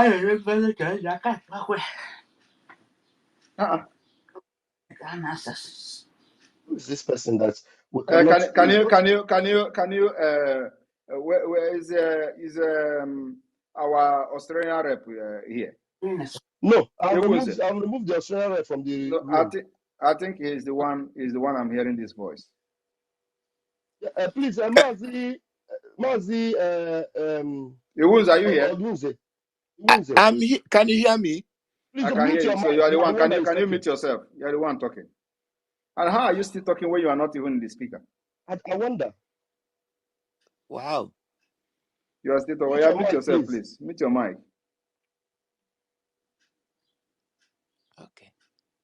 You are still talking. If you're not muting, you have to just leave the space and come back again, please. Yeah, okay. You can leave this. You can leave the space and come back, please, so that leave the space entirely, please.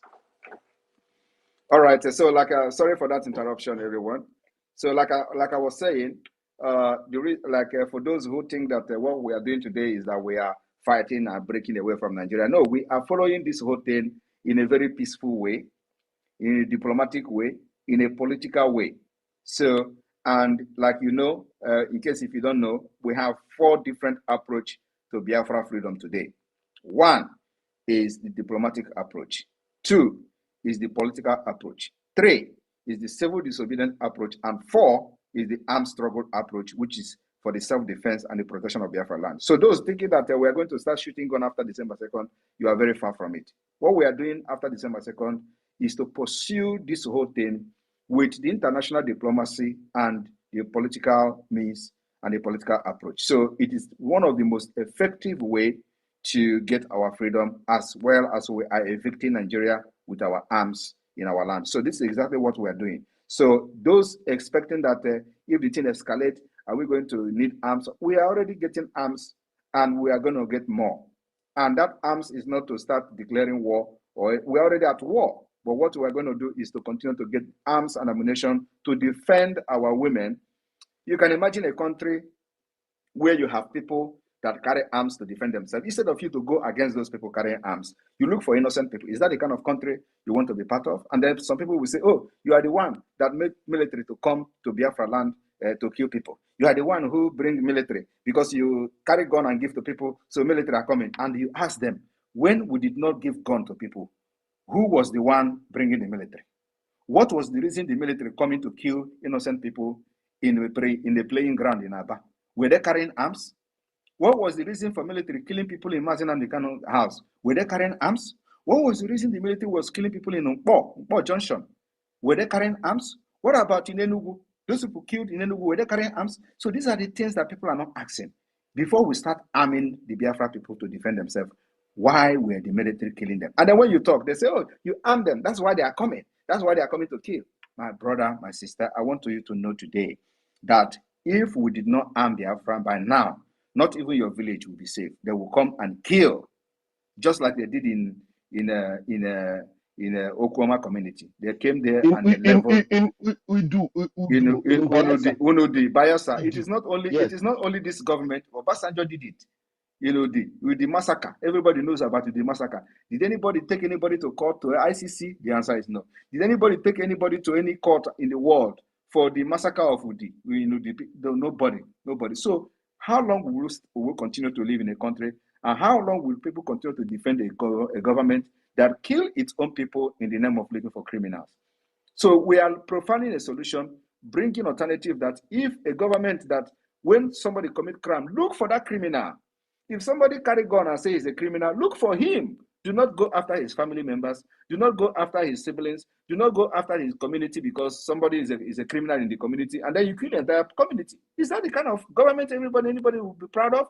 We are eradicating that government, and that's what we are doing. That's why we carry arms. And these arms will continue to increase. That's what we're doing today, my brother. Thank you. All right, thank you. Mayor, go ahead. Have you invited some of your friends while the PM is answering your question? Ask one more question, very relevant one, the one that bothers you more, and then let's see if others will join you in the request. Go ahead, please. One more question. Okay. Let me just say this before I go. This question goes to the to Simon Ekpa, right? Are you assuring us, like, because on the social media you see people mocking, right? Even saying what will happen after 2nd, we will be here after 2nd of December to see how things go. And me, I have made research personally to know how these things work, and so I'm only asking this to know: are you assuring us that after 2nd of December, there will be changes, even if it takes time? There will be changes that people will know that indeed there was a declaration that was made. Is that what you are assuring? I am not assuring. I am guaranteeing you and Biafrans that it's not. I'm not giving assurance. I'm guaranteeing Biafrans and the entire people that believe in what I'm doing. I'm giving a guarantee that they will see what will happen from after December 2nd. And like I said, if you have listened to this space, I said We have started educating the people in Washington, D.C. We have started educating policymakers. We have started educating congressmen. We will take this education to the Department of State. We will take this education to the highest level. And from there, every other person will follow. Mark my word, this is how Biafra is going to come.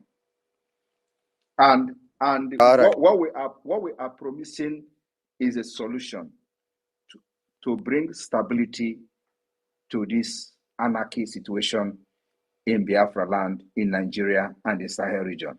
And Biafra is coming as a solution. So who is not going to buy into or key into that? Because these have, these have disturbed and interrupted trade. It have disturbed and interrupted,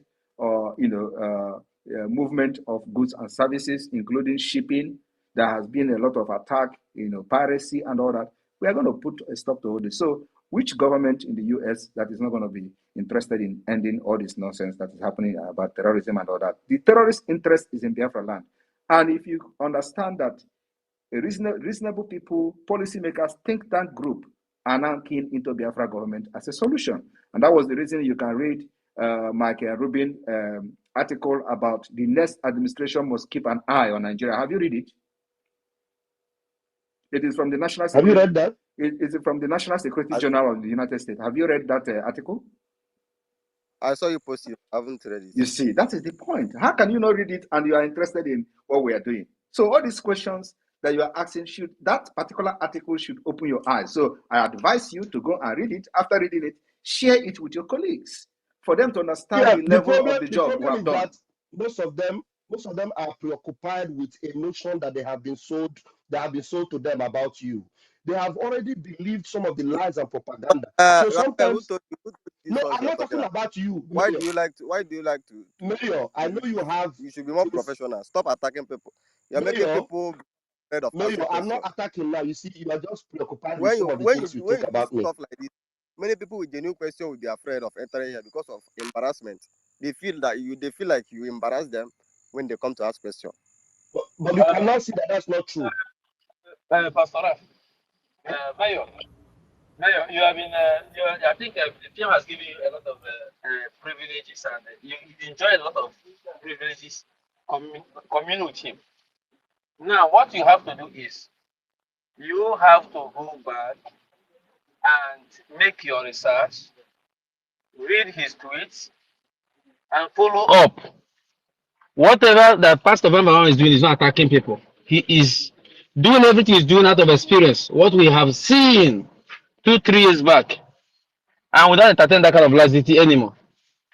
We are going to run democracy when we are free. But for now, it is all about focus. And this is what he's doing. So he's not attacking you. Thank you. Thank you. P, I'm sorry, I didn't take the word out of your mouth, sir. You were trying to conclude on something. I was just, I'm sorry for interrupting, sir. No, I was just telling him he cannot be looking for, if he's really interested to know the truth and what we are doing, not just what is coming from my mouth or what I'm going to say on the space. He should also follow and read what I'm posting. Now, that article by Michael Rubin is from the National Security Journal in the United States. It's one of the highest think tank group or the think tank institution, foreign policy and American policy making institution in the United States. So if people like that can actually recognize the Biafra government in exile, because that article is a recognition of the Biafra government. So if you read it and you see the content of that article, that should explain a lot. So when you come here, you will come to this place loaded with even more questions, because you would like to know some certain things from what you have read in that article. But here you're asking some certain question that may not even be the main thing that you need to know. So these are the problem, because when you go and read those things, you come here, you'll be prepared to be able to, you want to ask more questions to know certain things. But here you are not asking even the question that I'm expecting somebody like you to ask. But now you saw those things I post, you don't read them. So how do you know exactly what because most of the things I'm explaining to you here is not everything that you need to know. But when you read most of those things, have you also read the OBT International, eye on the Biafra self-referendum. Even our self-referendum has been recognized by another institution from the United Kingdom, who came to Biafra land by themselves to make a research, a field work research. They came, nobody invited them, nobody influenced them. They came by themselves. We saw it on their article. So I don't know if you have read the OBT International report on the Biafra self-referendum. That's a self-referendum that they are laughing at us that, oh, who is recognizing your self-referendum? Is there anybody observing it? Is it UN? They are already, people don't know how international law works. That is exactly the problem here. So Biafra government, as a government in ESA, have the right to organize and participate in election. And this self-referendum is one of them. Once you organize yourself, meet the requirements according to the Montevideo Convention, you are good to go. We have demonstrated not only to have the capacity, but at the same time, we have demonstrated to have the capacity to govern our people, and the government of Biafra is now in charge, both in the government of de facto and the government in exile in Biafra land, and the entire governor in the Southeast. And I'm using Southeast, for example, because it is not a must that you must control the entire territory of your country before you can be recognized. Controlling even small part makes a very big difference. So if you look at the population of Biafra, 50 million has given the consent to the Biafra government to go ahead and do whatever it takes to liberate them from Nigeria. Who can go against that? So these are the things that you need to know. And these things I'm saying now were mentioned in that Michael Rubin's article. So please, read these two articles. Read the Michael Rubin article and read the OBT International article, where they specifically recognize, both of these articles recognize the fact that over 30 million Biafra has voted for the first several. As at then, 30 million has voted. They recognize that, and they were telling the decision makers, policy makers, to keep an eye on the Biafra self-referendum. And the Michael Rubin National Security General was telling this incoming president of America, the new administration, to keep an eye in Nigeria. And so that is how Biafra is going to come. And Biafra is only providing solution so that everybody can benefit. Everybody who is doing business in that region can benefit. Both the European Union, both the America and other African countries will have a smooth sail in their shipping without any piracy attacking them, without any security threat. It is a win-win for everybody. So why should we be beating around the bush and trying to kill each other when we are bringing solution?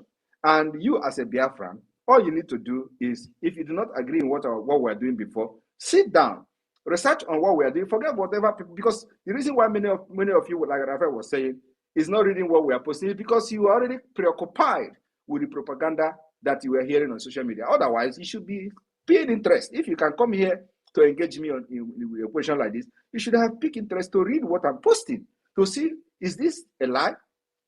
Like when we are posting pictures of the congressmen meeting the Biafra government in exile, meeting with the congressmen, including meeting with the Speaker of the U.S. The Speaker of the U.S. House of Representatives. They say it's a fake. They say it's a Photoshop. And I wonder how we are going to go to the level of photoshopping all these people, prominent people, posting them on Twitter and all that, and none of them have come to debunk it's a lie. So, there are some kind of propaganda that when you are hearing it and seeing it, it makes you look stupid.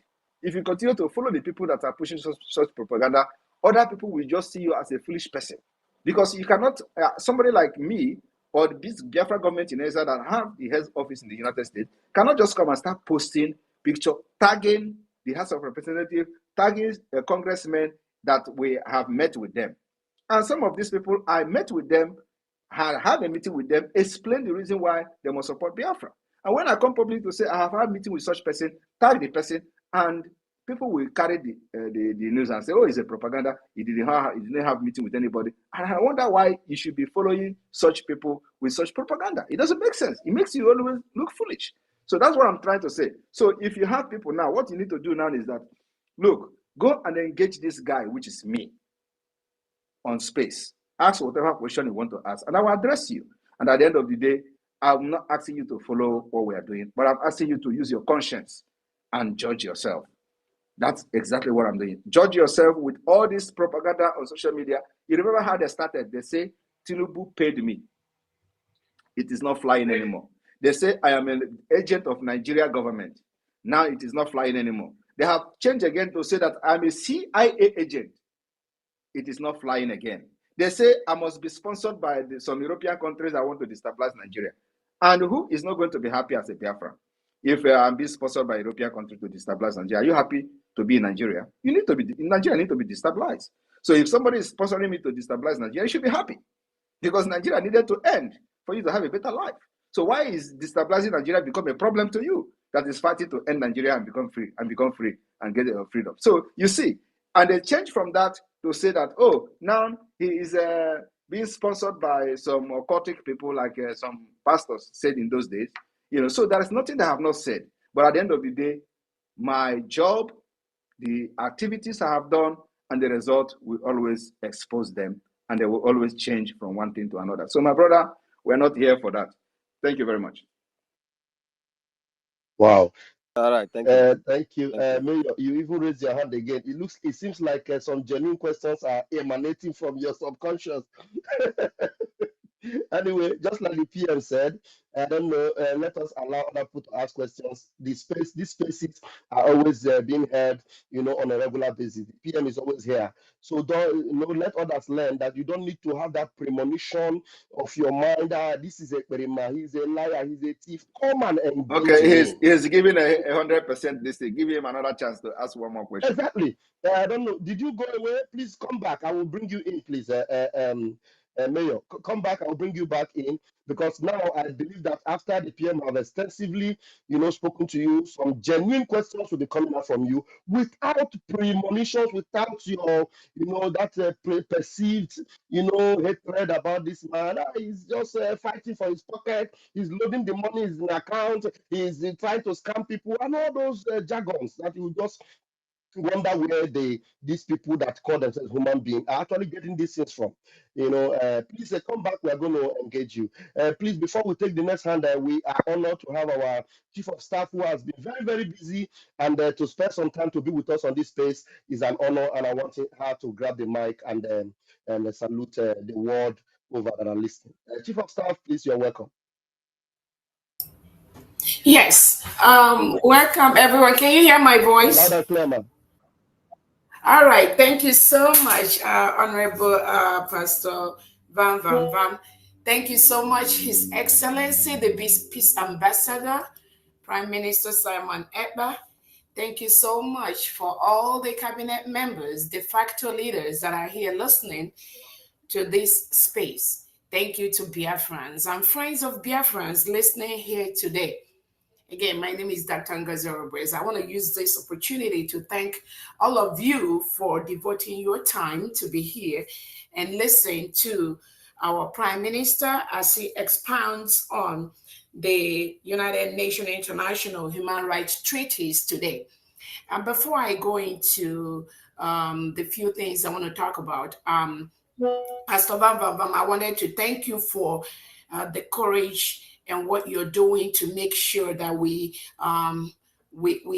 decipher some of the sycophants we have in Biafra land that parade around Twitter space, using different demeaning words, different names to refer to the Biafra restoration, to our prime minister, and to different people.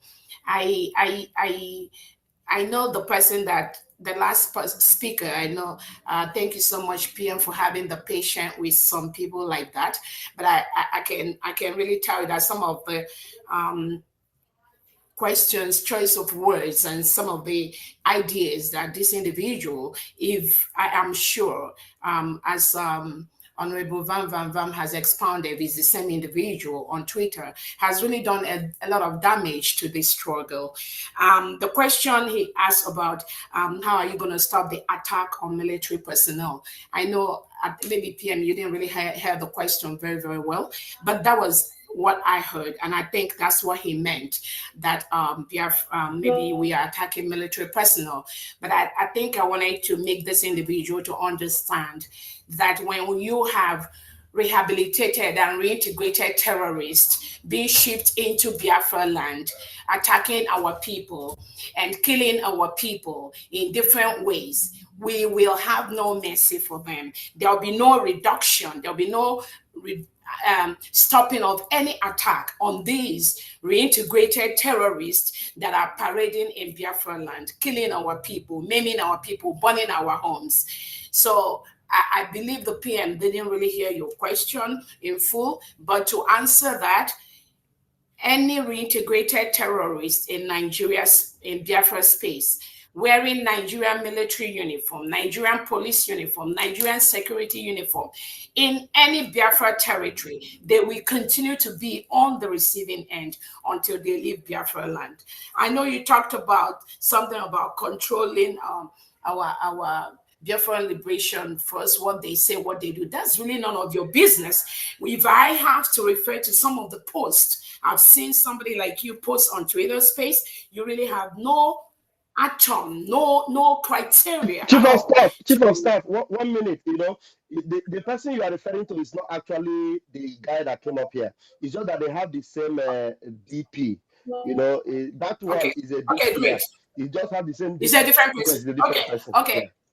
Thank you so much. That's why I said if it's that individual, but if it's not, then his thoughts are in order, just as our Prime Minister have answered those questions.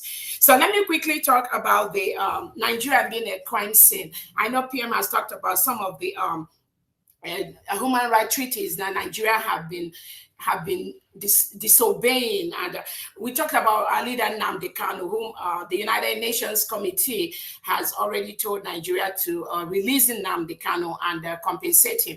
Nigeria has violated that. Nigeria has refused to follow the instructions of the human rights treaties which they've signed. I talk also about the right of women, the right of children. Nigerian government has made most schools in Nigeria, especially in the northern part of Nigeria, to be shut down. Kids don't go to school. Women don't move around safely anymore. Most of the schools are being invaded by these terrorists. They go to schools, they kidnap kids. This happens every now and then. They kidnap school children. What is Nigerian government doing about it? Absolutely nothing. And we're going to talk about the inhumane treatment, the freedom of expression, the freedom of speech. All of us are aware of how the Nigerian government, using the National Broadcasting Corporation, shut down different media platforms once they say anything against the Nigerian government. These are part of the international human rights treaties that Nigeria has signed at the national level to allow freedom of expression, to allow freedom of speech. I'm not going to talk about using Boko Haram, using the Hamas leaders, and attacking innocent people. Extraordinary rendition. Nigeria is part of that. Civil disappearance of innocent Nigerians. They clamp down on people that march. They end bad governance. You all were witnesses when some young kids were brought to court by the Nigerian government. We have juvenile courts. They refuse to use that. And these kids were captured during the 3 months ahead when they did the end bad governance, and they remanded them in prison for the past 3 months. They just brought them to the court last week. These are rights that Nigeria signed, and they have continued with impunity to destroy these treaties that they signed. So Biafra is the only hope. Biafra is going to come in and correct these faults. Nigeria is a crime scene, and anybody that cannot go talk anything good about Nigeria, about Biafra, they need to tell us what is the other alternative that they have. So on that note, I'm not going to go into that much, but again, most of the international instruments Nigeria has signed, that Nigeria has been part of, one, they don't respect that. They destroy that. Nigeria still give death penalty. The other day, they sentenced somebody to death penalty in Nigeria. And these are some of the treaties that we are part, and they signed. They're not going to do that again. So on that note, I just thank everyone for listening. And Biafra is here. There's no going back. There's no choice. It's not a matter of whether somebody likes it or somebody does not like it. The Biafrans have decided we have the power to self-determination. It is our right, and we are taking it, and nobody will stop that. Thank you so much. Wow. Thank you so very much, our Honorable Chief of Staff, Dr. Ngozi Oraboeze. The whole world is watching, the whole world is seeing it. This is the generation that will restore Biafra. This is not just a facade or a mirage. This is real, real. Very organized government led by this prime minister, well inundated with world affairs. Everything about this freedom is top notch, and we are going home. Thank you so much, Dr. Ngozi Orabueze. And I think that brother, you didn't come back. I don't know. PM, do you want to respond to give us an addendum to what the chief of staff has said, sir? No, we can wait for the next, if there is any other question, and then I will have like 10 Okay, minutes, 10 minutes more. Thank okay, okay, okay, sir. All right, let's take this hand that is up. Those of us that are here, 10 minutes for us would matter a lot. If you have a very engaging question, the PM might even extend it if you're engaging with those difficult questions. The friends of the last guy that came, if you are here, please request and raise your hand. DJ Simpson, please grab the mic. Good evening, Biafra all over the world. Good evening, His Excellency Prime Minister Simon Ekpa. I greet you, sir, and everybody in the house. I am privileged to be here this evening. Thank you for the good job you are doing. The Almighty God will continue to be your strength. He will guide you, keep you, direct your path. You will never stumble. You will surely lead us to our destination in Jesus' name. Amen. Now, Your mic is noisy. Ask your question very quickly, please. Okay. My question tonight is this: when you are talking about the disabled people. Now I want to ask this question because of the bad governance we have in this country called Nigeria. Now no hospital, no good road. Now like some of us now that the country have dealt with, like maybe we have a little accident that might solve because of the bad hospital and you know when anything happen to you, go to hospital, they have to increase the bill. If you don't have the money, that is just how you will be there. Nobody that will come for your aid. And that has led many of us to like maybe sudden handicap, something like that. So my question now is this: like most of us that maybe our problem can still be solved medically. So is there hope for us if Biafra is restored, that as a citizen of Biafra, they can revisit our condition and solve the problem for us if it is solvable? That is my question. Thank you very much. Thank you very much. You can stay muted, please. Yeah, there is noise coming from your end. Biafra government will adopt what we call the National Insurance Scheme. This National Insurance Scheme will facilitate to subsidize medical,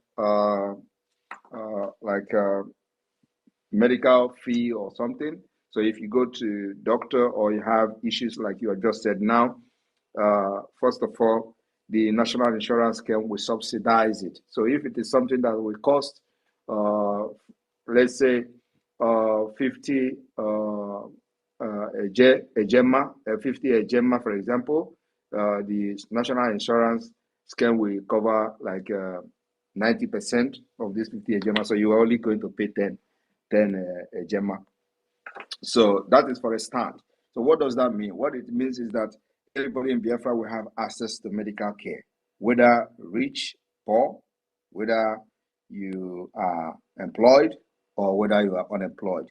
You're going to have access to medical care. That is one of the most important and the first priority of government, providing health care to the citizens, making sure that nobody is left, to die out of as a result of sickness. So it is one of the things that the Biafra government will do, making sure that we provide healthcare service to every citizen of Biafra. And so if you have such problem, and you want to revisit the problem that Nigeria created for you by not providing adequate healthcare to solve these health issues. Yes, you can revisit, it can be revisited, and you have to receive the best medical attention available on this planet Earth, because we're going to make sure that the Biafra hospitals are well funded, well equipped with the state-of-the-art facility to make sure that we meet that. We are looking at where there is going to be a medical tourism. in Biafra as a nation. So we're going to have medical tourism because the best doctors in the world are from Biafra land. The best nurses we have in the United States, they are Biafrans, and I don't think they're going to be there, wasting time. Everybody is going to come back home to bring their expertise to Biafra to build our nation. So you're going to receive the best treatment ever. So we are going to make sure we invest on the medical tourism in Biafra land. So yes, to answer your question, it is possible to revisit your problem. And like I said, the national insurance scheme of Biafra will cover percentage of your medical fee in subsidy. Thank you. Wow. Thank you. All right. Yeah, there's Thank too you much very noise from much. your background. Thank you very much for that question. Please just go down, let other people ask questions. The noise is too much from your end, please. Just bring yourself down. I'm trying to do that. I couldn't even do it. DJ Simon, bring yourself down to the listening mode, please. Mayor, I'm trying to bring you back, but it's not allowing me. I don't know who else is there. It's me again. Do you want to raise a question?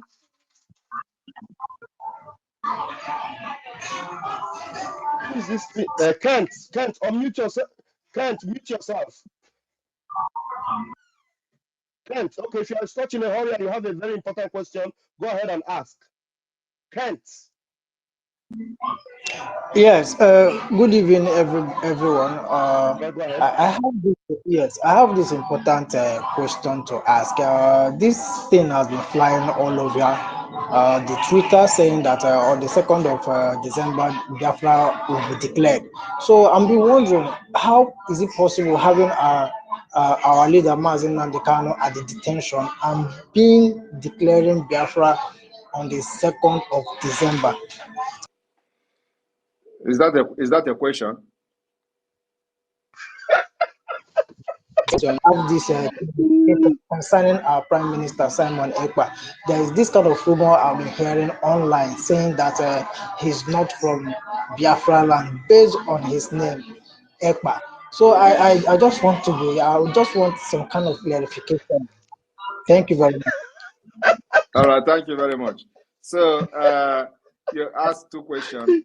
Why should we be declaring Biafra where Mazen Nandekano is in detention? Mazen Nandekano is not Biafra. Mazen Nandekano is a Biafra agitator, just like every one of us, like me, like you, and he was the leader, or still the leader of indigenous people of Biafra. So he is not Biafra, and Biafra is not tied to him, that he must be here for Biafra to be declared or restored. That's number one. Number two is that he will be very, very happy to see that his fight and sacrifices of many years did not go in vain. That even as he being incarcerated, this particular fight that made him to be incarcerated did not die. So, and if you have been listening to him as you claim, as you are so concerned about Mazen Nandekano now, he said that anywhere I am, Biafra will come. So I don't know when you started listening to him. So if he is not prepared for this, he will not be saying anywhere I am, Biafra will come. And that's where he is today.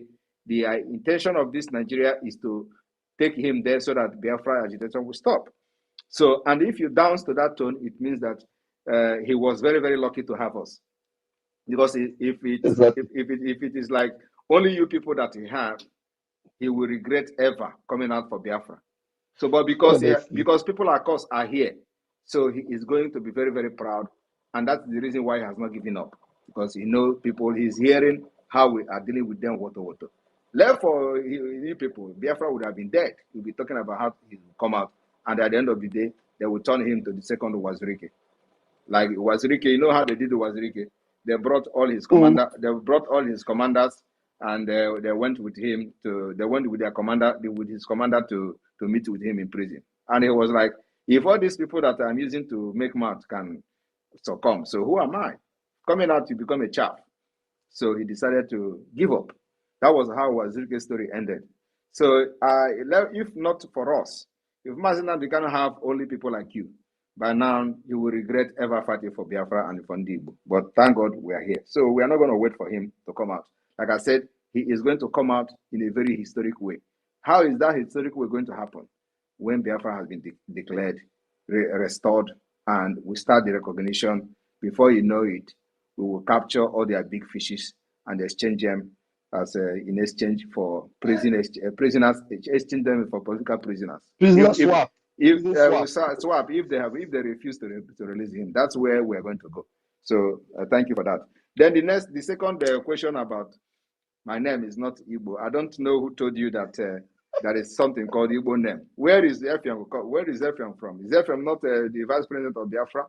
So if Effiong is Effiong your Igbo name, if that is the problem, and who told you that you must ask Okechukwu to fight for Biafra? There is nowhere. It is not in any Biafra law that your name must be Okechukwu or Ndubisi or Ojoku or Namdi in order to fight for Biafra. Effiong was a Biafra vice president, and I can answer any name. Most of you people that are fighting me today on social media don't even have Igbo name. Okay, what is a mega gift? Is that a name? What is Ima Powerless? Is that a name? And this person who asked me this name said, "What is your name here, sir?" His name is Kent. He used the name Kent. Is Kent's name?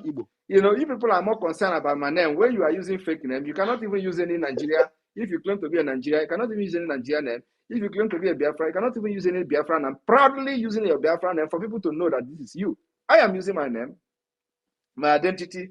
I am known all over the world. I am known in my country of residence and my country of citizenship where I live. Everybody knows me in Finland. Everybody knows my picture. Everybody knows my son. Everybody knows everything about me. But you people are more concerned about me, but I don't know who you are. I don't even know what you look like. You don't have your picture. You don't have your real name. And you're concerned about somebody who have put all his information out there in the public. My information is on Wikipedia. Go there and read about me. But I don't know who you are. You are asking questions about me when I don't know who you are. Nobody, no Biafra knows you. No Biafra knows those who have represented them for many years. They answer all manner of names, put fake pictures on social media, and they are fighting for Biafra. They are concerned about those who have brought out their identity to fight for the freedom of their people. So, my brother, we have Biafra have gone beyond that particular propaganda. You must not be Okechukwu to fight for Biafra. You must not be Ngozi to fight for Biafra. You must not be Chike Dozie to fight for Biafra. You can fight for Biafra under any name. And me, I am from India.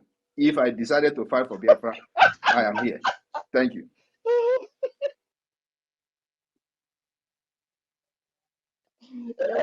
Chike, more powerful, a ghost.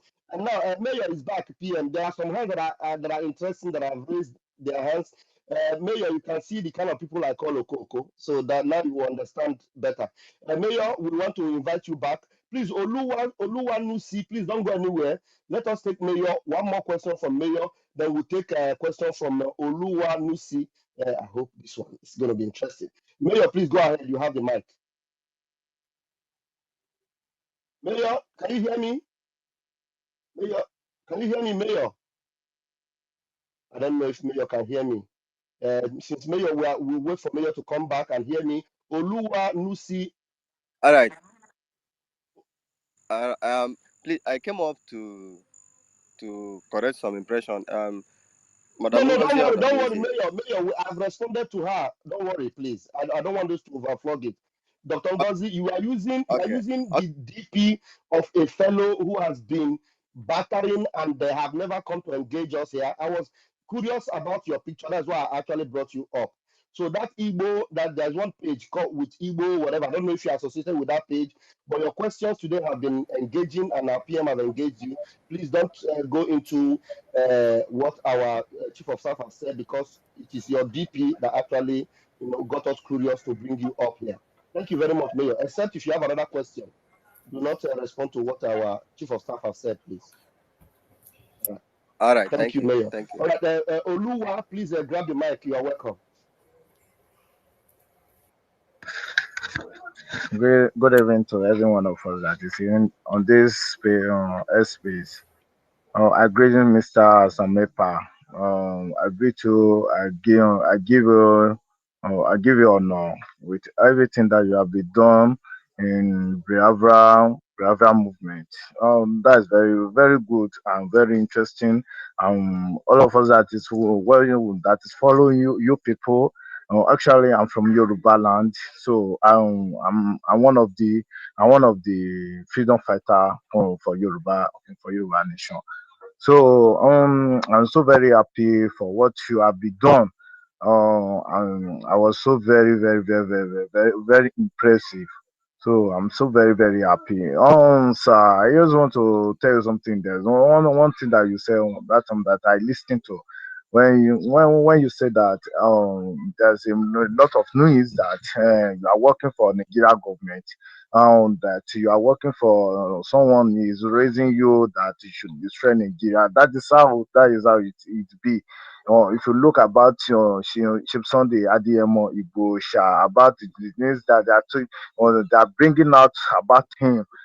Some people are saying that Tinubu have given money, and some on the time of the regime of this man, what they call it, before the president or the present president that is there, which is Tinubu.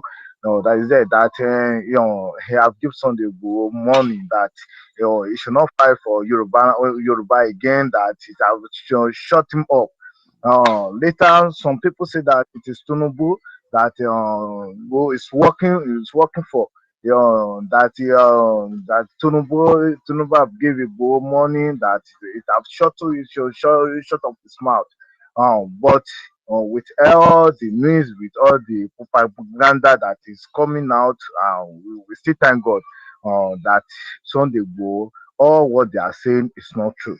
So there's no how this thing cannot be come up because if you say you have if you can if you say that you are a freedom fighter, a lot of challenges will come up. A lot of challenges will come on. There are some people that will love you with what you are doing, and some people that will hate you with what you are doing. Please, are you hearing me? You're very clear. Hello. You're very clear. You have 1 more minute. Go ahead. Okay, sir. Okay, sir. So there are some people that will say that I know what you are doing. You are making a terrorist in the country, and some will love what you are doing. I know that may God will help us, and we are going to leave this slave country that we are. I was saying, I'm in Nigeria here in Yoruba land. There is a lot of suffering here, lot of suffer. There is a lot of people that is suffering. There's a lot of people that is suffering, and this just people, these animal people, they don't care about the people that they are governor on. They don't care about us. They don't care about poor people. They only care about themselves, and they only care about their family. So, sir, I just want to tell you that, please, sir, keep up the good work that you are doing. Don't look at anything that they are saying, and then I will just advise all our fellow that is following you, and all the people that love Biafra. Just keep your mind in one place. That yes, one day Biafra will come to free, and Yoruba nation will come to free. So God bless Biafra and God bless Yoruba nation. Thanks. Thank you very much. Please, what,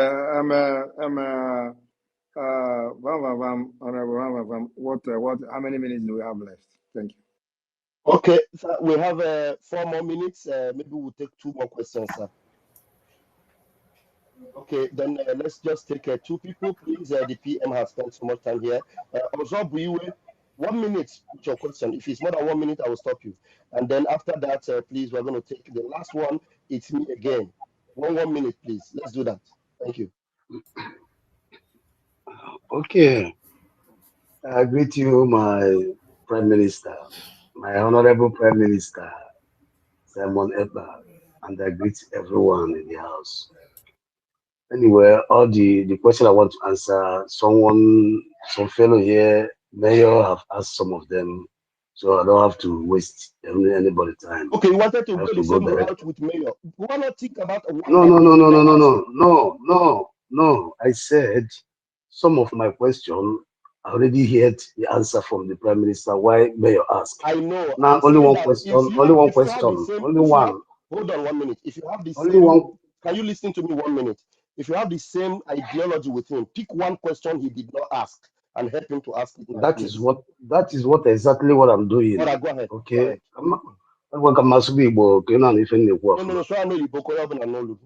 Okay. Only one question I want to ask In this situation now in Biafra land, you know, Nigerian security now trying to invade WhatsApp to check messages while our people are sending messages, because sometimes send for Facebook, they block Twitter or whatever. But now they try to also to regulate WhatsApp, so that even our people to send message through WhatsApp will be very difficult. So my question is, Honorable Prime Minister, please, where is our app? We need it.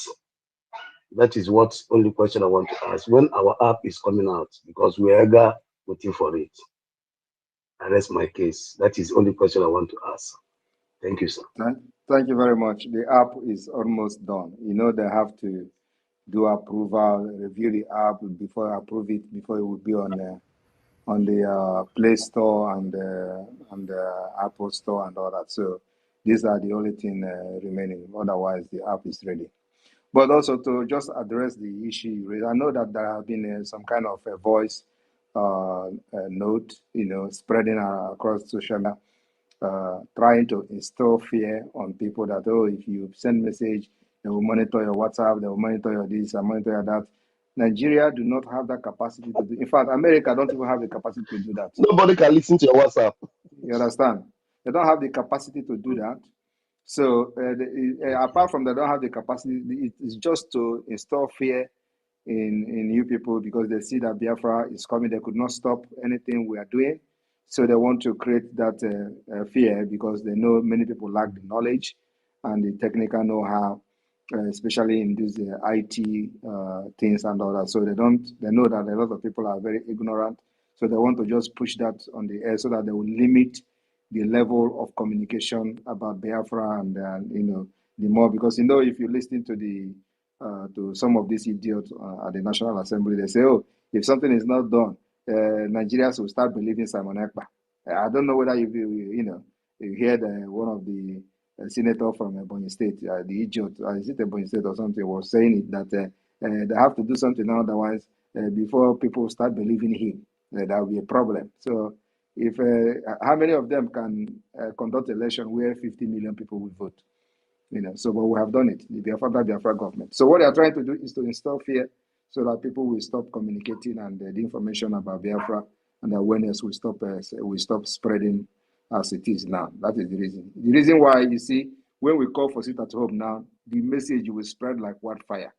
In fact, everybody in just if I make a video now and they say that we should sit at home in the next 2 days, before you know it, it will spread everywhere, including in the villages. So, and nobody listening to these criminals who never care about the people. So that's how our messages are spreading, and that's what I want to control. I want to make so nobody will send message to their people again about, oh, that is sit at home or something like that. They don't have the capacity to control whatever you do over how many hundred millions of people do in WhatsApp. It is impossible. Thank you. Thank you, sir. Thank you, my Thank you, sir. PM. Yeah, Thank you, sir. WhatsApp is end-to-end encrypted. Please, we are going to engage in the media again with that video and educate you and the world, and know, for people to know that that is just a lie from the pit of hell. Now we have it's me again. Please bring your question, please. Yes, good evening, our PM. So many things to say. In this regard, since you don't have you have limited time, I will ask our Minister Raf to bring in this Lena, so he will be part of it. And when next our PM come up, I will ask. To ask. Okay, thank you very much. Thank you. Like you know, Lena's son have been up since. Lena, you're going to be the last person to ask the PM question tonight, and I'm sure you are blessed to be involved tonight. Lena, please unmute yourself. You're the last person to ask the question tonight. J. Lena, are you there? Oh, I asked her to ask question and she disappears. Pathetic. Anyway, success, please, your end remarks, and then the PM will take over, and then we'll end it here. Mazi Success, if you're still active, please, can you just one or two things, and then the PM. All right, all right. Good evening, Mazi. Bam, bam, bam. And I must say that this space briefing tonight has yielded a lot of results. And in a reminder, uh, we are law-abiding citizens, and whatsoever that concerns human rights as regard to any shape or form, we are ready to practice it in Biafra. So we back our PM and we back everything he is doing ahead of December 2nd and beyond. And I want fellow Biafrans to make sure they follow him, read all his articles, all his informations, and everything he posts, because that is the only place, that is the only page we get the authentic information. If not that page, every other page is just a secondary. So don't come in our next space and start maybe trying to take us back over what we have passed for years. Go back and start scrolling down, reading the Prime Minister's tweet. Whatever you see there is just simply but the truth. That's just it. So Prime Minister will not disappoint us, and hopefully by December 2nd, the curtain that has been used to demarcate or partition Biafra will collapse. Thank you all. God bless you, and God bless the United States of Biafra. My PM, sir. Thank you, sir. We appreciate you, and dear fans are happy. All right, thank you very much, all of you, for staying here up to this point. At least over 1,400 people or 500 are still here towards the end of this space. I will be coming again to brief Biafrans as we, more of the other development as we going closer to our convention in Finland. And for those who are doubting Thomas, please pay attention to the beginning of this convention and the kind of caliber of policy makers, think tanks from different parts of the world that will be in the convention.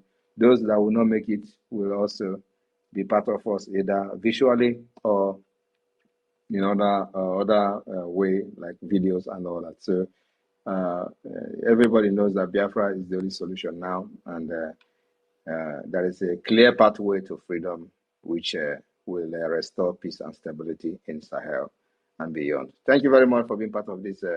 Always come here to ask questions if you have. Those people that are always having coconut head, tell them to come to space. We'll give them opportunity to ask questions so that their concern will be addressed, and then those who do not know what is going on can also be educated about the freedom for Biafra. Everybody who is a Biafran is a Biafra. We're not going to kick anybody out of Biafra land, but then for those who have what it takes to support the struggle or the freedom or the liberation and they refuse to do that, we have a way to get them paid for it. Thank you very much.